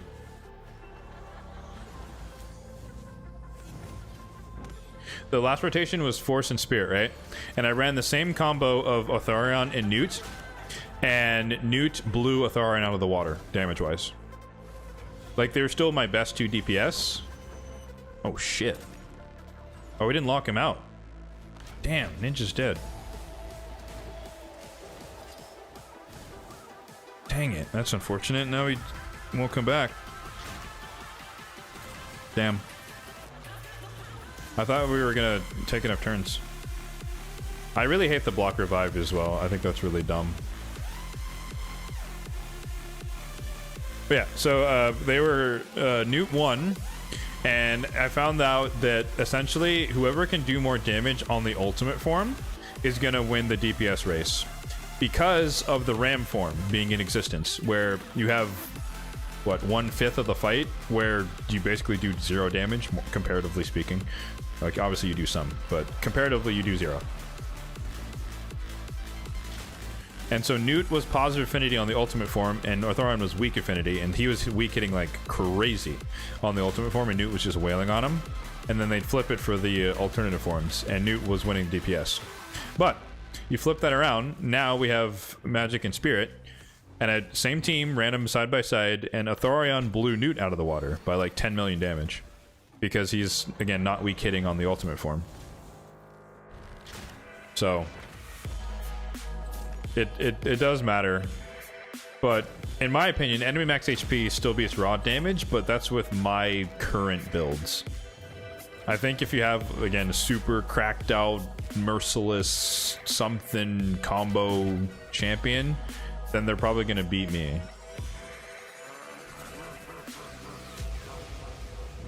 Focusing more on the ultimate form. I would even say it. I would say it differently.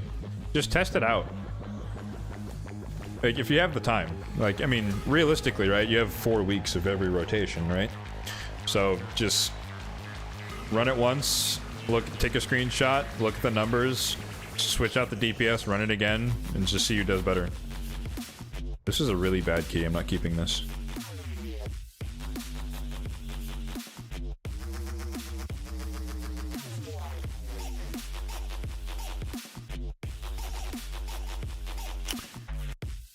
That's annoying. Because I was hoping we'd get at least one Viper form where Ninja wasn't dead the entire time, so we never really got to do damage on that, and then we lost out on the trial damage, which affects the overall damage of the run. So it's relatively inconclusive. Unfortunate. Okay. I'll have to run it again later and see what it do. Let me just remind myself, what all is he? Okay, so he's getting 200 attack with some accuracy. But presumably, I mean...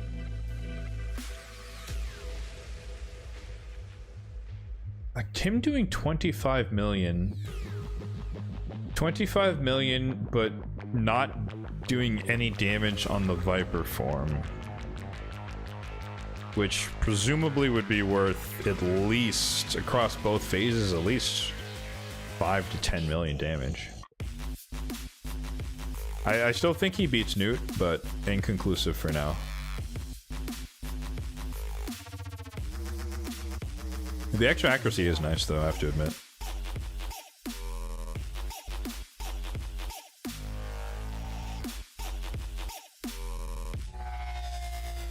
Okay.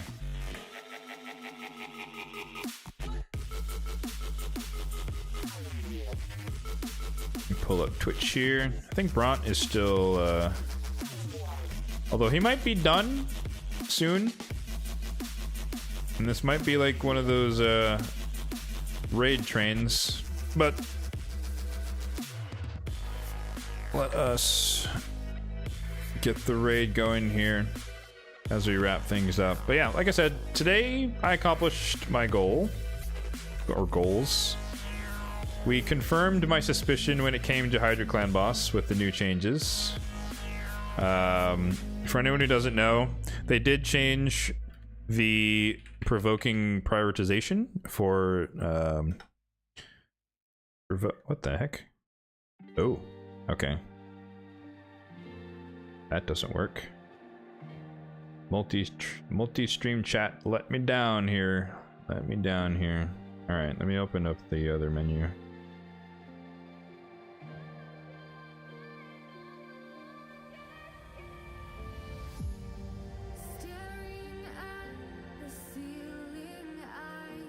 There we go.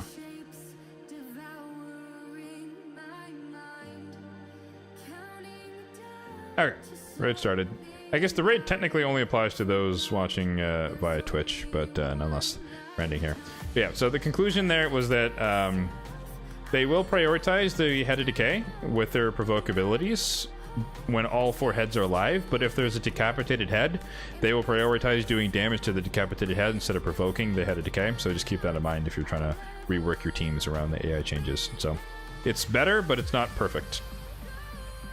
So still needs another pass is the conclusion there from Plarium. But yeah, live arena, got my ass kicked, but it's all good. Can't win them all, not a big deal, and a little bit of Chimera testing, and I think the highlight for the day is learning the relic system. So I have a better understanding of what it means to actually level up relics, so that's a good knowledge point for me. But yeah, normal cadence for the streams, for those who don't know, every 2 weeks. This is a bonus one, because I streamed last week, but I wanted to make sure that I could actually stream on YouTube and Twitch simultaneously. So thank you all for bearing with me as we learn how this works. But next weekend will be the normal stream, and then from then on it'll be every 2 weeks once again. So thanks for hanging out, people. See you next week, and yeah, take care.